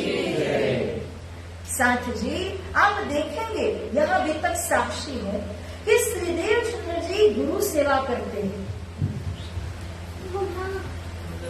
क्योंकि वो जो मूर्ति है, चाहे बाके बिहारी जी हो या बाल मुकुंद जी हो, देवचंद्र जी को उससे कोई लेना देना भी नहीं है। उन्हें क्या चाहिए, उन्हें कौन चाहिए कि मैं अगर मेरे गुरुजी के चरणों में रहूंगा, गुरुजी की सेवा करूंगा तो गुरुजी प्रसन्न होंगे। हर गुरु का एक सिद्धांत होता है। वो सिद्धांत क्या है कि अगर कोई भी आकर के उनकी साफ दिल से सेवा करे तो गुरु का दिल पिघल जाता है। गुरु के पास जो होता है, उनके पास धन न दौलत, मगर वो प्रभु का जो साक्षात्कार उन्होंने किया है उससे वो देते हैं, अपना अनुभव अपने शिष्य को देते हैं। जो करोड़ों रुपए देने पर आपको नहीं मिलेगा वो गुरु सेवा से आपको मिलेगा। तो देवचंद्र जी ने भी सोच लिया, ठान लिया, मैं इनकी सेवा करूं। अब सुंदर साथ जी श्री देवचंद्र जी ने सोचे प्रमाण, वो हरिदास जी की हर भाव की सेवा करने लगे। कभी तो हरिदास जी जैसे बर्तन मांजते थे, बहुत अनोखा दंड था उनका, तो इतने सालों की सेवा करी है उन्होंने। तो जैसे वो बर्तन मांजते थे, देवचंद्र जी ने अच्छी तरह से देख लिया वो बर्तनों को कैसे चमकाते हैं, कैसे पोंछते हैं, कैसे सजा करके रखते हैं, समय समय में कहाँ से कौन सा बर्तन लेते हैं, सब अच्छी तरह से देखा। और देखने के बाद श्री देवचंद्र जी भी वैसे ही अनुकरण करने लगे। कभी कभार हरिदास जी आते और देखते बर्तन तो सजाए पड़े, अच्छी तरह मांज के पूरी तरह से धो के पखाल के पोंछ के सजाए हुए मिलते, तो सोचते मैंने कभी किया। इतना आइडेंटिकल सेवा देवचंद्र जी कर रहे थे, क्योंकि जैसा गुरु का भाव परमात्मा के प्रति वैसा ही भाव गुरु के प्रति था, ये याद रखना। सुंदर साथ जी, ये एक बहुत बड़ी कड़ी की बात है। अगर आपके दिल के अंदर वो भाव अपने गुरु के प्रति है जो आपको श्री कृष्ण के प्रति होना चाहिए, परमात्मा के प्रति होना चाहिए, तब गुरु के दिल में जो अनुभव हो रहा है, परमात्मा की मेहर जो गुरु के ऊपर हो रही है और उनके दिल में जो रहस्य उजागर होते हैं, वो आपके दिल में भी होने लग जाते हैं। क्यों? क्योंकि गुरु के अंदर आपका भाव कौन सा है कि साक्षात परब्रह्म परमात्मा की सेवा कर रहे हैं, इसीलिए आपको वो गुरु जी के प्रति का जो भाव है वो आपको भी अनुभव दिलाता है। श्री देवचंद्र जी भी यही सोच रहे कि मेरे गुरु हरिदास जी जो सेवा करके अनुभव कर रहे हैं वो मुझे भी प्राप्त हो, उनको तो वो अनुभव चाहिए। तो देवचंद्र जी कभी बर्तन मांजने की सेवा करते। अब होता ऐसे कि कुछ समय तक वो सेवा कर रहे थे, एक दिन पकड़े गए। हरिदास जी ने देख लिया, अच्छा मैं नहीं करता हूँ, ये करता है, तो कहा देखो ये मेरी सेवा है, आप मत करना। अब गुरु आज्ञा दी ऐसे, गुरु जी ने जो कहा मान्य है, वो सेवा छोड़ दी, लेकिन सेवा के बिना नहीं बैठे। अब दूसरी सेवा पकड़ने लगे झाड़ू लगाने के लिए, कि मेरे गुरु जी के पैर में का कंकड़ भी नहीं चुभना चाहिए। वो जहाँ जहाँ कंपाउंड में चलते हैं, मंदिर में चलते हैं, उनके चरणों में का रजकण भी न आए, इतनी अच्छी तरह से झाड़ू मारने की सेवा करने लगे। हम सबको एक एक झाड़ू दे दिया जाए, पर जिस भाव से आप झाड़ू लगाएंगे ना वो अलग अलग होगा। सबकी झाड़ू एक समान नहीं लगती है, कोई ऐसे ही करके निकल जाते हैं और कोई अच्छी तरह से सफाई कर देते हैं। पर देवचंद्र जी की जो सफाई है वो बिल्कुल वैसे जैसे हरिदास जी करते हैं, क्योंकि वो कॉपी किसको कर रहे हैं, इमिटेट किसको कर रहे हैं, गुरु जी को कर रहे हैं। इतने अच्छे से झाड़ू लगाते हैं। भाव देखो सुंदर साथ जी, श्रद्धा देखो, गुरु के प्रति का आदर देखो। अब श्री देवचंद्र जी ने यहाँ पर जो सेवा की वो भी पकड़ी गई, तो और तीसरी सेवा करने लगे। उसके बाद परिक्रमा करने की सेवा में चले गए। इसका उल्लेख आगे आएगा। तो यहाँ हमें ये समझना है कि बार बार श्री देवचंद्र जी ने बदला करके सेवाएं की, और वो सेवाएं गुरु को प्रसन्न करने के लिए थी। गुरु जी को प्रसन्न करना आवश्यक क्यों होता है? अब गुरु के पास जो परमात्मा जी का जो अनुभव है वो ही वो आपको दिलाएंगे। कोई अगर लाइव वायर पकड़ ले फिर क्या होगा? जो करंट है मूल में वो उसमें पास होके आएगा, है ना? तो यहाँ जो परमात्मा का करंट गुरु के दिल में है। गुरु जी के चरण पकड़ लिए, उनको रिझाया अपने सेवा से, तो जो गुरु जी को प्राप्त है ना, वो आपको प्राप्त होगा। ये गुरु जी बीच का कनेक्शन है। इसीलिए श्री देवचंद्र जी गुरु सेवा करने लगे। आप देखिए, जितने महान भक्त है ना दुनिया संसार के अंदर, वो सब अपने गुरु भक्ति में निपुण ही मिलेंगे, क्योंकि अपने नाम के लिए जो सेवा करते हैं कि मेरी नाम यश कीर्ति हो जाए, वो भक्त एक तरफ, लेकिन जो अपने गुरु जी को प्रसन्न करने के लिए सेवा करते हैं ना, वो भक्त की जो ख्याति है वो अपरंपार होगी। उसके बराबर किसी की ख्याति नहीं पहुंच पाती। धनी देवचंद्र जी भी गुरु सेवा इस भाव से कर रहे हैं। अब सुंदर साथ जी, देवचंद्र जी की जर्नी तो चल रही है। अब वो होता है कि देवचंद्र जी ने लिखी हुई जो चिट्ठी थी वो पहुंच चुकी है माता पिता के पास। माता को तो कुछ मालूम ही नहीं था, तो पिताजी को जब चिट्ठी मिली, पाती सुनता ही धरी मेहता करियो प्रयाण, मजल पाचरे भुज नगर सुत भीग पहुंचे आन। तुरंत ही जिस हालत में वो थे वहां से निकल गए। मेरे सुत मेरे पुत्र मुझको मिलेंगे, इस भाव को लेकर के 5 दिन की यात्रा है उमरकोट से भुजनगर। तो 5 दिन की यात्रा को तय करके तुरंत आ पहुंचे, और जब यहाँ पर आते हैं आलिंगन लेने के लिए दोनों हाथ बढ़ाए, कही पुत्र भरी नैन आंख अश्रु से भरे हुए, बाहें तड़प रही है कि कब मैं इनको आलिंगन करूं। देवचंद्र जी तो देखकर ही भाग गए, इन्हें देखने लगे आग, क्योंकि वो देखते हैं कि मैं परमात्मा की भजन भक्ति कर रहा हूं, ये छुड़ाएंगे मुझे।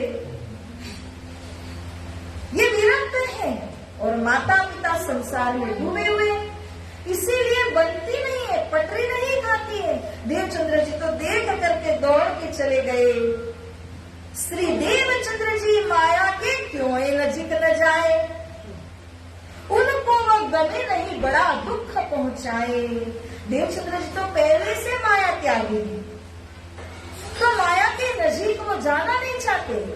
उनको देख करके, माता पिता को देख करके भी दिल में कैसा लगता है, दुख सा महसूस होता है, ये मेरी भक्ति छुड़ा देंगे। इस बात का भय देवचंद्र जी के अंदर था, तो वो दौड़ करके वहां से चले गए, हाथ में नहीं आए। नसीहत जो कहने अति कह के थके सब कोई, क्यों माने नहीं बेजार हुए तब। जितना देवचंद्र जी को समझाया जा सकता था, किसी को भी समझाने की एक बाउंड्री की लिमिट होती है, और उस सीमा तक उनको समझाया गया। केवल पिता ने नहीं समझाया, और भी जो हितेक्षु लोग होते हैं उन्होंने भी समझाया, पर देवचंद्र जी मानने को तैयार नहीं। अब जो पिताजी है वो इतने दुखी हुए, इतने बेजार हुए कि क्या करूं, किससे सलाह करूं। तब वो हरिदास जी के पास में जाते हैं, और हरिदास जी से जा करके धनी देवचंद्र जी कहते हैं, स्वामी अविद कीजिए मैं जड़ बहुत बिहार, पिता माता सुत और एक कीजिए दीन दयाल। हे गुरु जी, आप तो दीन दयाल हैं, दुखियों के ऊपर कृपा करने वाले हैं। माता पिता सुत पुत्र, सुत यानी क्या है, पुत्र। इनकी माता, मैं इनका पिता, और हमारे पुत्र देवचंद्र जी, हम 3 ही तो जने हैं, लेकिन 3 जने एक साथ एक छत के नीचे नहीं रह पाते। तो ऐसी कुछ कृपा कर दीजिए ना कि देवचंद्र जी मान जाए, उमरकोट आ जाए, उनकी माता तड़प रही अपने पुत्र के प्रेम में। अब गुरुजी सोचते हैं, जब देवचंद्र जी बाल्यकाल में आए थे तो गुरुजी ने समझाया था, कल आप लोगों ने मजल में सुना, गुरुजी ने कहा कि माता पिता दुखी जग जाके, कर्म धर्म फोकट सब ताके। बाल देवचंद्र जी से गुरुजी ने समझा करके कहा था कि अगर आपने कितनी भी सेवा, कितना भजन क्यों न कर लिया, परंतु अगर आपके माता पिता को आपने दुखी किया तो सारी सेवा पूजा व्यर्थ हो जाएगी। इसलिए माता पिता की बात मानिए, उमरकोट चले जाइए। वो छोटे थे, विवेचन नहीं था, मान ली गुरु जी की बात और उमरकोट चले गए। लेकिन अब देवचंद्र जी 21 वर्ष के हैं, तो ऐसे ही मैं अगर आदेश करूंगा वो मान भी लेंगे, वो उमरकोट चले भी जाएंगे, लेकिन 1-2 दिन से ज्यादा नहीं रहेंगे, फिर से चले जाएंगे बाहर के बाहर। और अब जो जाएंगे ना तो मुझे भी आकर के नहीं मिलेंगे। तो हरिदास जी कहते हैं, हे मतु मेहता, ऐसा काम कीजिए कि आप इनकी माता को लेकर के अब भुजनगर में आ जाइए। उनका व्यवसाय तो ऐसा ही था कि भुजनगर से उमरकोट जाना है, तो अब उल्टा होगा कि उमरकोट और भुजनगर का आना जाना चलता रहेगा। घर पहले उमरकोट में था, अब घर भुजनगर में होगा। इस तरह आप तीनों एक घर में रह भी सकोगे, देवचंद्र जी मेरी भक्ति करते रहेंगे, अध्ययन शास्त्रों का इत्यादि वो भी करते रहेंगे, यहाँ से जाएंगे भी नहीं, उनका मन लगा रहेगा। तो ऐसा तरकीब उन्होंने बताया और मतु मेहता को वो बहुत अच्छा भी लगा। इसी सुझाव का पालन करते हुए अब मतु मेहता कुंवरबाई को भी यही भुजनगर में लेकर के आते हैं। गुरु जी ने उनको ये भी मदद किया हुआ है, नौतन गृह, नया घर दिलाया, बाखरी बड़ी, उसमें बहुत बड़ा हॉल भी बना दिया, तहा डेरा करवाई। उनका डेरा कहाँ है? उस नए घर भुजनगर में। ये सब कोई मिलकर के रहने लगे तो बर्तन बासन क्या नहीं चाहिए, वो सब चीजों का प्रबंध मिलाया गुरुजी ने। और फिर यहाँ पर माता पिता और देवचंद्र जी एक ही घर में बैठ करके रहे, ऐसी सारी सुविधा गुरुजी ने उनको तैयार करके दे दी। मतु मेहता अब यहाँ से रवाना होकर के उमरकोट गए, माता जी के पास में जाकर के असलियत बताई।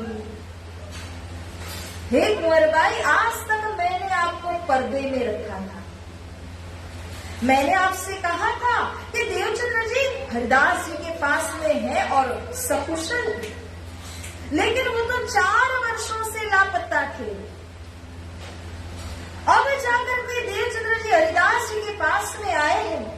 मैंने उनको बहुत समझाया कि आप उमरकोट वापस चले आइए, आपकी माता आपके लिए बिलख रही है, लेकिन देवचंद्र जी आने को तैयार नहीं। गुरुजी ने आदेश किया है, सुझाव दिया है, आप तीनों अब भुजनगर में ही रहने लग जाइए, तो तीनों का काम बनेगा। आपको पुत्र के साथ रहने मिलेगा और पुत्र को सेवा पूजा भजन भक्ति जो भी कुछ करना है वो भी करते रहेंगे। तो यहाँ से अब चलिए, आप राजी तो है ना? तो कुंवरबाई बेचारी क्या करेगी? हमरो चित्ता सूत में बसियो, अरे मेरा दिल तो मेरे बेटे में है। सुत बिन क्षीण इत जाए, सो क्षीण जल बिन मीन ज्यो, तलफी महा अकुलाए। अरे मेरे पुत्र के बिना एक एक क्षण में कैसे बिता रहे हो आपको क्या पता। जल बिना की मछली होती है ना, वैसे मेरी हालत है। जब इस तरह से माता भी मान जाती है तो माता और पिता उन्होंने सब जनों के पास से विदाई ले ली। उमरकोट से विदा लेकर के अब वो चले जाते हैं भुजनगर। 5 दिन का रास्ता सफर तय किया, जो जरूरत की चीजें थी उनको लेकर के पहुंच जाते हैं। कंठ लगाई माता लई, अश्रु धारती जोर, देवचंद्र जग तुम बिना, सोनो अंध अघोर।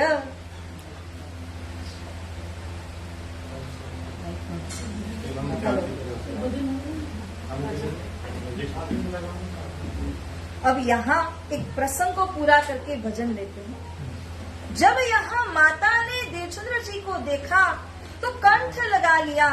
अब देवचंद्र जी दौड़ नहीं पाए क्योंकि माता का वियोग ही इतना हो रहा था।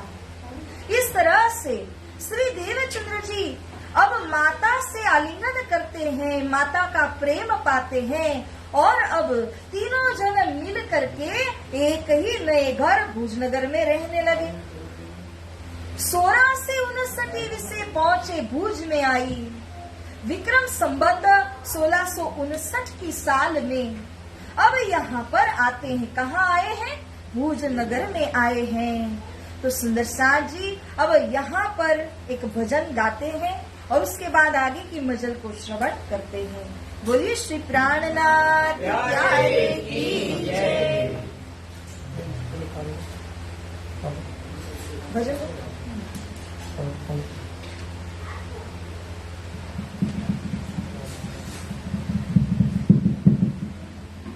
राधा ढूंढ रही किसी ने मेरा शाम देखा, राधा ढूंढ रही किसी ने मेरा शाम देखा, शाम देखा, शाम देखा, शाम देखा, शाम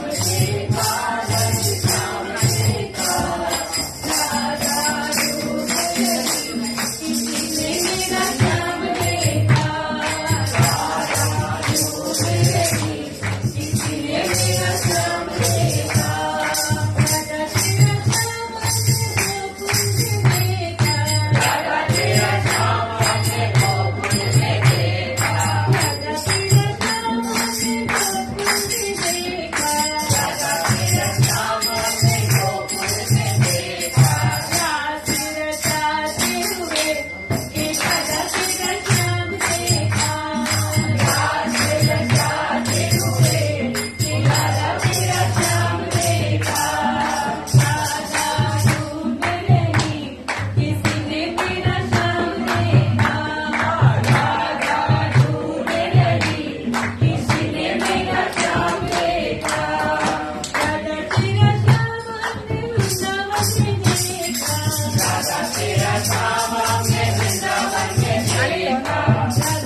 प्यारी सुंदर साथ जी, राधा जी ढूंढ रही हैं, किसी ने मेरा श्याम देखा। यह राधा जी आई है, श्यामा जी आई है, श्री देवचंद्र जी बन करके, और वो किनको ढूंढ रही है? श्याम को ढूंढ रही है। वो कहती है, मैं क्यों धरूं धीर अस्थिर शरीर, मेरे इस अस्थिर देह के द्वारा धीर यानी धैर्य को मैं कैसे धारण करूं जब तक मुझे मेरे श्याम नहीं मिल जाते। तो अब यहाँ राधिका जी जो है यानी श्यामा जी की अवतार श्री देवचंद्र जी आकर के गुरु सेवा में अपने तन मन धन को न्योछावर कर रहे हैं। पुण्य अनन्य भाव से सतगुरु सेवा नौतन हृदय धरी, गुरु प्रसन्न कारण आतुरता बाढ़े चित्त में धरी धरी। श्री देवचंद्र जी जिस प्रकार की सेवा अपने गुरु जी की कर रहे हैं, ये सेवा तो अपूर्व है। गुरु के हजारों शिष्य हो सकते हैं, मगर ऐसे कोई शिष्य जो अपने तनमन धन के द्वारा गुरु की सेवा करते हो, पवित्रता से उनकी जो सेवा करते हो, तो ऐसे शिष्य बहुत कम मिलते हैं, विरला ही मिलते हैं। और हरिदास जी श्री देवचंद्र जी की इस सेवा को देख करके बड़े प्रसन्न हैं। ऐसा आतुर शिष्य तो आज तक मुझे मिला ही नहीं है। नर नारी पशु पंखी मगन नींद भरी सोवे। नर यानी पुरुष को कहा, नारी यानी स्त्री को कहा, पशु और पक्षी रात्रि के समय में जब मग्न हो जाते हैं, निद्राग्रस्त हो जाते हैं, तब धनी देवचंद्र जी उठ करके सेवा करते हैं। ये प्रसंग बड़े ध्यान से सुनना, क्योंकि गुरु सेवा के विषय अगर कुछ समझना या जानना हो तो यही प्रसंग के अंदर में जाना जा सकता है। श्री देवचंद्र जी सेवा करने के लिए कब उठते हैं? गीता में जैसे बताया, या निशा सर्वभूतानां तस्याम जागृति संयमे, यस्याम जागृति भूतानि सा निशा पश्यतो मुनेः। जिस समय सारे संसार के प्राणी निद्राग्रस्त होते हैं, उस समय परब्रह्म की भक्ति करने वाले वो संयमी पुरुष उठ करके भक्ति में तल्लीन होते हैं, क्योंकि इतनी शांति मिलती है रात को, या जो अर्ली मॉर्निंग का समय, फजर का समय, उस समय में इतनी शांति होती है वातावरण के अंदर कि मन अपने आप लग जाता है। और वही मन को दिन के समय चहल पहल होती है, उस समय में आप केंद्रित करने की लाख कोशिशें कीजिए, परंतु कोई ना कोई आवाज आती है और वो मन स्लिप हो जाता है, दूर हट जाता है। सुबह के समय में इतनी फ्रेशनेस भी होती है, इतना शुद्ध समय भी होता है, शांति भी होती है। तो आत्म तत्व के खोजने वाले जो संयमी भक्त पुरुष जन होते हैं, वो इस प्रातकालीन और रात्रि के समय को टारगेट करते हैं कि हम परब्रह्म का सुमिरन करेंगे। श्री देवचंद्र जी भी इसी समय में जाकर के वो सेवा करते थे, परिक्रमा करने की। किसी को दिखाने की आवश्यकता उनको नहीं है सुदर्शा जी। वो क्यों कर रहे हैं? वो केवल और केवल अपने आत्मा के उद्धार के लिए कर रहे हैं। शिव विरंची, ध्यान से सुनना किन किन के नाम आते हैं। शिव जी कौन? महादेव जी, शंकर भगवान जी। विरंची यानी ब्रह्मा जी को विरंची कहा गया है। रमा रमण विष्णु भगवान जी। शिव विरंची रमा रमण, सन सुख मुनि नहीं व्यास, सन यानी संकालिक। सुखदेव मुनि, सुख मुनि कहे गए। व्यास जी, वो भी कौन है? सुखदेव जी के पिता, वो व्यास जी। शेष शारद निगम नारद, शेष शाही भगवान कहो कि फिर ब्रह्मा जी कहो, इन सब कोई को आप देख लीजिए या फिर नारद जी को देख लीजिए। इन्होंने तो अपने आप को निगम बताया है, परमात्मा को उन्होंने अगम्य बताया है। हम भी गाते हैं ना, अगम जाने के निगम कहाने। अगम्य कौन है? परमात्मा। निगम कौन है? ब्रह्मा जी अपने आप को निगम कहते हैं।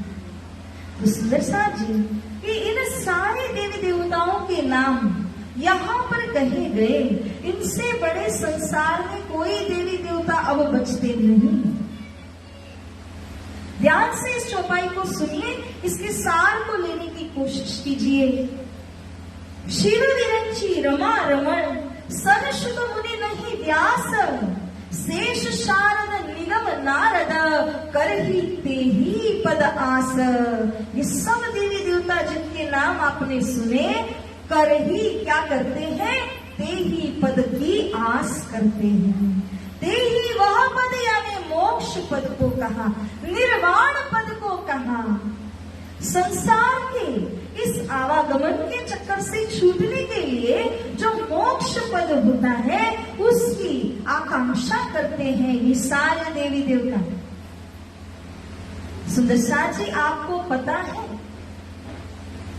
अधना धनमिच्छन्ति वाचश्चैव चतुष्पदम।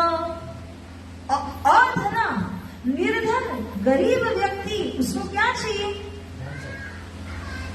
वाचश्चैव चतुष्पदम।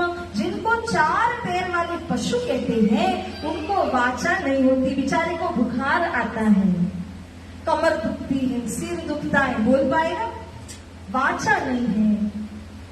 इसीलिए वो 4 पैर वाले पशु चाहते हैं कि हमें बोलने की शक्ति मिले, तो हम अपने आप को एक्सप्रेस कर पाए, पर उनके पास वो शक्ति नहीं है। इसी तरह जैसे निर्धन व्यक्ति को धन की आवश्यकता होती है, 4 पैर वाले पशु को बोलने की आवश्यकता जैसे होती है, वैसे ही मानवा मतलब मनुष्य स्वर्गम इच्छन्ति। मनुष्य चाहते न चाहते हुए बोलता है, मुझे तो स्वर्ग जाना है। कितने पाप क्यों न किए उसको पूछ लीजिए, तो भी क्या कहेगा, मुझे स्वर्ग जाना है। मानवा स्वर्गम इच्छन्ति मोक्षम इच्छन्ति देवताः। लेकिन देवता जो होते हैं, उनको किस चीज की उनको स्वर्ग की कामना नहीं है, क्योंकि वो स्वर्ग में है, लग्जरीज को एक्सपीरियंस करते हैं, भोगते हैं। लेकिन इसके बाद भी उनको मालूम है, आज नहीं तो कल ये लग्जरी पूरी हो जाएगी और उस समय हमारे पास कुछ नहीं रहेगा। इसलिए वो सोचते हैं कि अगर हम मनुष्य बन जाएं तो भक्ति करें, भक्ति करें तो मोक्ष मिले, मोक्ष मिले तो अखंड मोक्ष मिले। अखंड मोक्ष जिसको भी मिल गया तो उससे फिर आवागमन के चक्कर में आने की आवश्यकता ही नहीं रहती, वो हमेशा के लिए मुक्त हो गया। He is eternally liberated in the imperishable arena।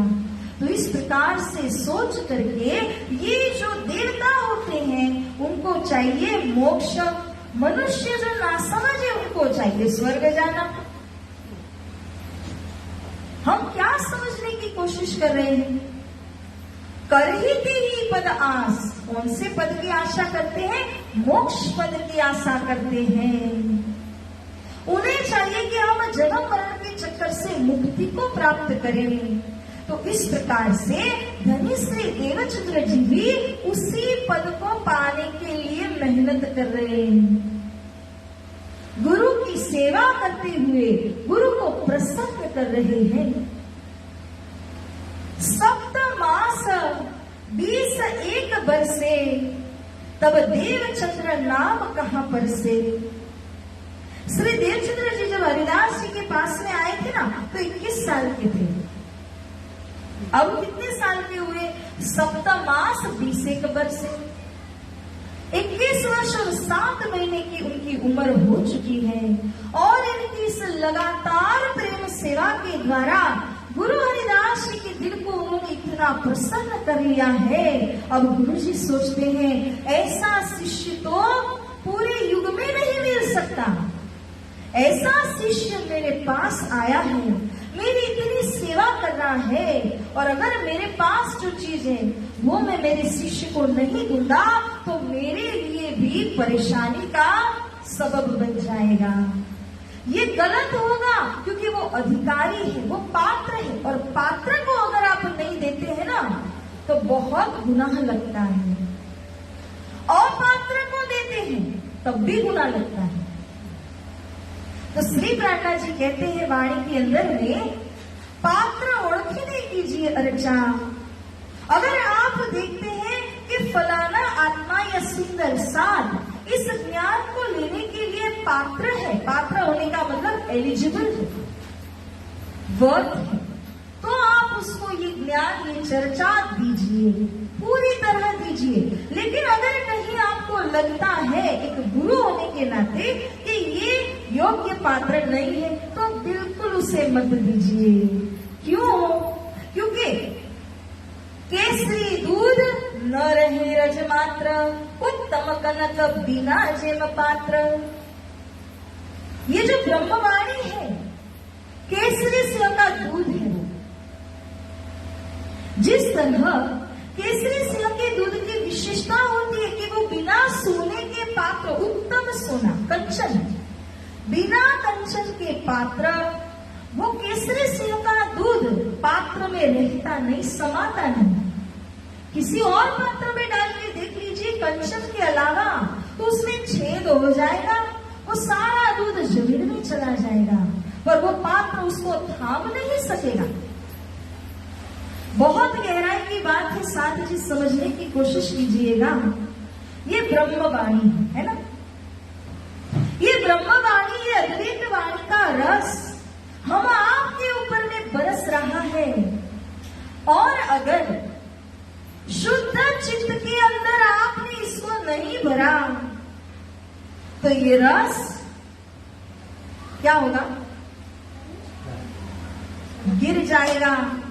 जिस तरह किसी भी और पात्र में उसका छेद बन करके केसरी सिंह का दूध नीचे जमीन में उतर जाता है, ठीक इसी प्रकार से ये ब्रह्मवाणी का सुख और आनंद हृदय अनुभव नहीं कर पाएगा अगर वो शुद्ध हृदय नहीं है तो। और अगर वो उत्तम कनक का पात्र है, अगर वो शुद्ध हृदय है, तब तो फिर परम धाम की वो सारी सुख, वो सारे आनंद की अनुभूति बस आपके दिल में ही होगी। सुंदर सा जी, तो दिल कैसा होना चाहिए? वो उत्तम कनक के पात्र की तरह होना चाहिए, जिसके अंदर परब्रह्म की वाणी और उसका आनंद, वो सब आपके दिल के अंदर अनुभव हो सके। The heart should be receptive, तो ही आपको ये ज्ञान समझ में आएगा। श्री देवचंद्र जी एक अनमोल पात्र हैं, पात्र तो है, अनमोल पात्र हैं, उनके बराबर पात्र नहीं है दुनिया के अंदर में। तो उनके गुरु हरिदास जी के दिल में हुआ कि ऐसे अनमोल शिष्य को अगर मैंने सही ज्ञान नहीं दिया, मंत्र नहीं सुनाया, तो मुझे दोष लगेगा। अब हरिदास जी देवचंद्र जी से कहते हैं, हे देवचंद्र जी, आपको मेरे पास जो मंत्र है वो मंत्र में देना चाहता हूँ। गुरु आज्ञा गरियसी, जैसी आज्ञा गुरु जी, मुझे क्या करके आना होगा? तब गुरु जी ने समझाया कि पूरा जो सिर होता है बाल उतार करके पंचक्षौर कहा जाता है, यानी 5 जगह जो बाल हमें होते हैं उसका मुंडन करने के लिए आज्ञा देते हैं। इसको कहा जाता है पंचक्षौर। और ये पंचक्षौर करके आना, उसके बाद में आपको मंत्र दूंगा, सन्यासी का वेश पहन करके आ जाना। देवचंद्र जी ने ऐसा ही किया। अब सुंदर सा जी दूसरी ओर देखिए क्या होता है। दिवस एक दिन शुभ व्याह धरायो, सब कुटुंब संगीन मन भायो। एक ही दिन ऐसा सुंदर मुहूर्त था कि माता पिता ने उसी दिन पर देवचंद्र जी का विवाह करने के लिए निश्चय कर लिया था। एक सुंदर सुशील लड़की को देख करके इन्हीं से देवचंद्र जी का विवाह किया जाएगा। इस विवाह को पूरी तरह नक्की किया हुआ था। उन दिनों में कहाँ ऐसी मीटिंग होती थी लड़के और लड़कियों की? जो माता पिता ने सही समझा वही होता था। देवचंद्र जी को पता नहीं है कि मेरे विवाह के लिए ये दिन नक्की किया जा चुका है। माता पिता ने जानबूझ करके नहीं बताया, नहीं तो इसीलिए बताया ही नहीं। एक एक ही दिन सुबह का जो मुहूर्त है वो मुहूर्त में मंत्र दीक्षा गुरुजी देने वाले हैं, और उसी दिन शाम का जो मुहूर्त है उसमें विवाह का शुभ मुहूर्त निकल आया है। सुबह देवचंद्र जी गए, पंच क्षौर कियोती निको, 5 शौर करके चले गए गुरुजी के पास और मंत्र दीक्षा लेते हैं अपने गुरुजी के पास से। मंत्र उनको बांके बिहारी और बाल मुकुंद जी दोनों की मूर्ति के सामने बिठाकर आसन लगा करके गुरुजी ने सुनाए और मंत्र देते हैं, भज मन वृंदावन कुंज बिहारी नित्य विलास। मंत्र देने के पहले गुरुजी ने देवचंद्र जी से पूछा, क्या आपने पहले कोई और मंत्र लिया है? अब देवचंद्र जी कहते हैं, लिया सन्यासी का कर विश्वास। पहले एक सन्यासी बाबा का मंत्र मैंने लिया है क्योंकि मुझे उनके ऊपर विश्वास था। गुरुजी कहते हैं, कोई बात नहीं, आप गुरु को तब तक बदल सकते हो जब तक आत्मा को शांति नहीं मिलती, ब्रह्म नहीं मिल जाते, कोई दोष आपको नहीं लगेगा। लेकिन एक काम आपको करना पड़ेगा। बोले क्या? जो मंत्र सन्यासी ने दिया है उसे एक चिट्ठी के ऊपर लिखो, चिट्ठी को अच्छी तरह से फोल्ड करो। रोटी बेलते हैं ना, उसके साथ साथ में वो चिट्ठी को बेलन से बेल दो, रोटी बनाओ। ये रोटी उस सन्यासी के भक्त को खिला देना। इससे क्या होगा गुरुजी? जो मंत्र पहले आपको दिया गया था वो मंत्र की शक्ति आप में से निकल जाएगी। बोलिए श्री प्राणनाथ प्यारे की। अच्छा उपाय दिया ना? दिया कि नहीं? अच्छा, बहुत अच्छा। सोचने की बात है, श्री देवचंद्र जी कभी गुरु जी के ऊपर होकर के बात नहीं करते हैं। जो कहते हैं वो गुरु की आज्ञा बन के बोल करके स्वीकारते हैं। यहाँ देवचंद्र जी से रहा नहीं गया और देवचंद्र जी कहे उठे, हे गुरु जी, जो मंत्र आप मुझे देने वाले हैं उस मंत्र के अंदर की भी कुछ शक्तियां हैं। अगर आप जो मंत्र देंगे उस मंत्र की शक्ति सन्यासी के मंत्र की शक्ति से ज्यादा होगी तो सन्यासी का मंत्र अपने आप निस्तेज हो जाएगा, उसे बाहर भगाने की कोई आवश्यकता नहीं। और यदि उसका मंत्र ज्यादा पावरफुल है आपके मंत्र से तो वही मंत्र रहेगा, चाहे मैं लिख करके ऐसी रोटी बना करके किसी को खिला भी देता हूँ। क्योंकि मंत्र क्या है?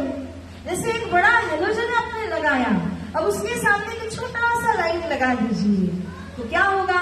वो छोटी लाइट की रोशनी तो वैसे ही निस्तेज हो जाएगी। इसी तरह जिस मंत्र में ताकत ज्यादा है वो ही मंत्र काम करेगा। ये विवेचन जब हरिदास जी सुनते हैं इतना चौंक जाते हैं।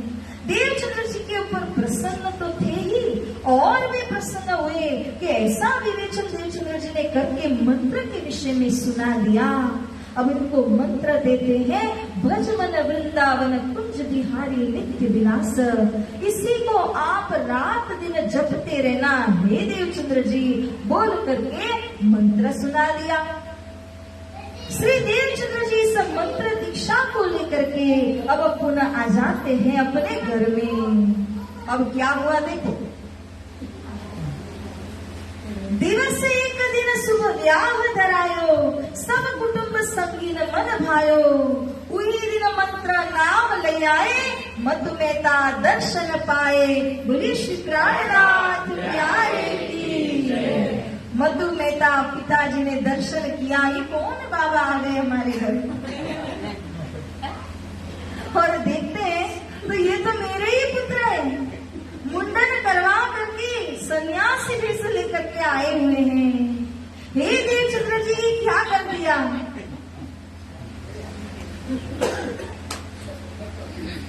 मेहता बोले कहाँ करी आए, आज चाहत सिंगार सुहाए। मेहता पिताजी बोल रहे हैं, देवचंद्र जी क्या करके आए हो? आज 16 श्रृंगार से सजने का दिन और आप मुंडन करवा के झोली लेकर आए। आपका ब्याह आज होना था, तब पता चला देवचंद्र जी को, अब तक पता नहीं था। हे पिताजी आप क्या बोल रहे हैं? तब जवाब सतगुरु यह दिनो, हम ले व्याह अपनो किनो, करनो हतो या जाइसो, किन्नो भर्तृ भावताइसो। बोले श्री सतगुरु महाराज की जय। देवचंद्र जी कहते हैं पिताजी जिनसे मुझे व्याह करना था वो मेरे कृष्ण कन्हैया हैं और उनसे मैं व्याह करके आया हूँ भर्तृ भाव सखी भाव से। वो मेरे भरतार, मैं उनकी सखी हूँ, ये भाव को मैंने ग्रहण कर लिया। अब और विवाह मुझसे नहीं होगा। बहुत देर तक खटपट चलने लगी। न देवचंद्र जी मानते न माता पिता मानते, लेकिन ऐसे ही खटपट करते अब व्याह करा ही दिया। माता पिता को लगा कि इनके पैरों में बेड़ियां लग जाएंगी, क्योंकि सुंदर स्त्री घर में आएंगी और वो ही देवचंद्र जी को रोकेंगी, मंदिर नहीं जाना, भक्ति नहीं करना, हम जो बोलते हैं अब वो ही करेगी, ऐसा सोचा था। लेकिन परब्रह्म की कृपा, कहते हैं ना रब ने बना दी जोड़ी। तो यहाँ धनी देवचंद्र जी के साथ ब्याह करके आने वाली भी कौन निकली? उत्तम दर्जा की जो सती हैं, शीलवान हैं, चरित्रवान हैं, ऐसी लीलबाई माता जी घर में आती है। उन्होंने देवचंद्र जी को कभी डिस्टर्ब नहीं किया। जैसे उनका शेड्यूल विवाह के पहले रहता था वैसे ही रहने लगा। रहे एक पहर घर अपने, पिछली रात रहे जब पहर, हरिदास जी के मंदिर प्रदक्षिणा देवे मेहनत तिजोर। पहले की ही तरह अब देवचंद्र जी जाते एक प्रहर 12 से 3 रात्रि का समय अपने घर में। 3 बजते हैं, उठ करके तैयार हुए और सीधे चले गए मंदिर। मंदिर में जा करके जहाँ गुरुदेव शयन करते हैं उनकी परिक्रमा करने के लिए। एक पहर 3 घंटे का होता है। 3 बजे सुबह से शुरू करते हैं, 6 बजे तक जब कोई नहीं होता परिसर के अंदर, तब देवचंद्र जी परिक्रमा करते हैं। किसी को पता नहीं है कि देवचंद्र जी परिक्रमा करने की सेवा करते ही आ रहे हैं। एक दिन ऐसा हुआ, हरिदास जी की आंख खुल गई। वो ऊपर अटारी में पहुंच गए और देखा कि एक शख्स है, वो गोल गोल घूमता ही जा रहा है और न घर के अंदर आ रहा है न बाहर जा रहा है, बस गोल गोल घूमे जा रहा है। तो ऊपर से आवाज लगाते हुए पूछते हैं, अरे कौन है जो इस तरह से घूम रहा है? गुरुजी मैं हूँ। आवाज से पहचाना, नीचे आए, दरवाजा खोला, देवचंद्र जी को अंदर बुलाया और पूछा आज इतनी जल्दी कहाँ से आ गए? रात खबर मोहे ना पड़ी, मैं जान आऊ क्या दिन, सेवा करे ना जना वही अपनी आत्म के कारण। सुंदर साथ जी, तो इस प्रकार से धनी देवचंद्र जी अब यहाँ पर आए और गुरुजी से कहते हैं कि हे गुरुजी, मुझे तो पता ही नहीं चला कि रात का समय है कि दिन का समय है, मैं तो ऐसे ही चला आया। तो जब इस तरह से उन्होंने कहा, गुरुजी ने मान लिया। फिर कुछ महीनों के बाद में ऐसी ही लीला हुई और इसी लीला के अंदर हरिदास जी समझ गए कि ये मेरे शिष्य देवचंद्र जी वो रोज आते परिक्रमा करते, परंतु कभी बताते नहीं हैं। क्यों नहीं बताते? आत्मा के लिए सेवा कर रहे थे, किसी को जताने किसी को बताने के लिए नहीं कर रहे थे। तो जब गुरुजी ने पहचाना, अब डर गए अंदर से, इतने पावरफुल मेरे शिष्य ऐसे ऐसे विवेचन करते हैं। एक और विवेचन उन्होंने किया था। एक दिन एक इंसान को बिच्छू ने डंक मारा था, सब जन उसको मिला करके उठा कर ले आए, वो बेहोश हो चुका था, प्राण उड़ रहे थे उसके। आ करके हरिदास जी को पुकारा। हरिदास जी और देवचंद्र जी शिक्षा ग्रहण कर रहे थे। उस समय दौड़ करके बाहर आए।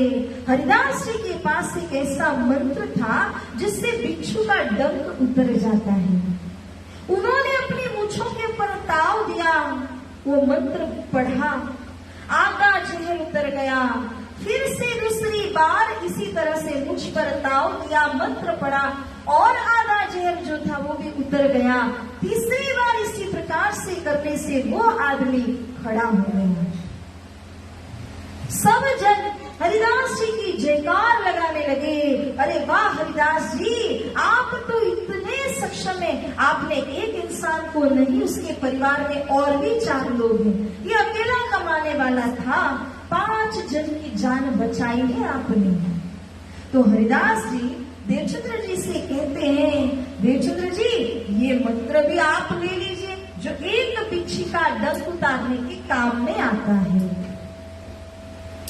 गुरुजी, जो मंत्र आपने मुझे पहले ही दिया है, देते समय आपने क्या कहा था कि जब किसी बालक का जन्म होता है, करोड़ों बिच्छी का डंक उसको अनुभव होता है, इतनी दुख इतनी पीड़ा उससे होती है। बालक जन्म लेके आता है, कितना जोरों से रोता है, क्योंकि उससे वो दुख दर्द महसूस हो रहा है। जब कोई मरता है उस समय भी उसे लाखों करोड़ों बिच्छी जैसे डंक मार रहे हो, उतना दुख उसको अनुभव होता है। ऐसे लाखों बिच्छी के डंक से बचाने वाला मंत्र पहले ही आप मुझे दे चुके हैं। कौन सा? भजमन वृंदावन, है ना? वो मंत्र आपने पहले ही दिया है, अब ये मंत्र आप देना चाह रहे हो, जो मंत्र में ये शक्ति है कि एक बिच्छी का डंक उतार सकता है, वो पहले दिया हुआ मंत्र इससे कई गुना शक्तिशाली, पावरफुल है। तो इस मंत्र को मैं अपने कौन से रोम के अंदर छिपा करके रखूंगा? ये विवेचन देवचंद्र जी का था, मंत्र की शक्ति को लेकर के। अब हरिदास जी ने सोचा, ऐसा शिष्य है, वो मेरी परिक्रमा लगाए तो फिर मुझे सहन नहीं होगा। तब अपने घर जो बाल मुकुंद जी की सेवा थी, वो देवचंद्र जी के यहाँ पधराने के लिए सोच लिया, और देवचंद्र जी के यहाँ पर पधराने के लिए उनसे कहते हैं, आप सब तैयारियां कीजिए, सेवा पधराने को सिंहासन चाहिए, रुमाल, गादी, पोशाक, सब कुछ चाहिए। वो सब कुछ आप तैयार कर लीजिए, तो मैं सेवा आपके यहाँ पर बाल मुकुंद जी की पधराऊंगा। ये बात निश्चित हो जाती है। और फिर उसके बाद में दूसरे दिन सुबह में हरिदास जी ने जब मंदिर खोला तो बाल मुकुंद जी अंतर ध्यान हो गए थे।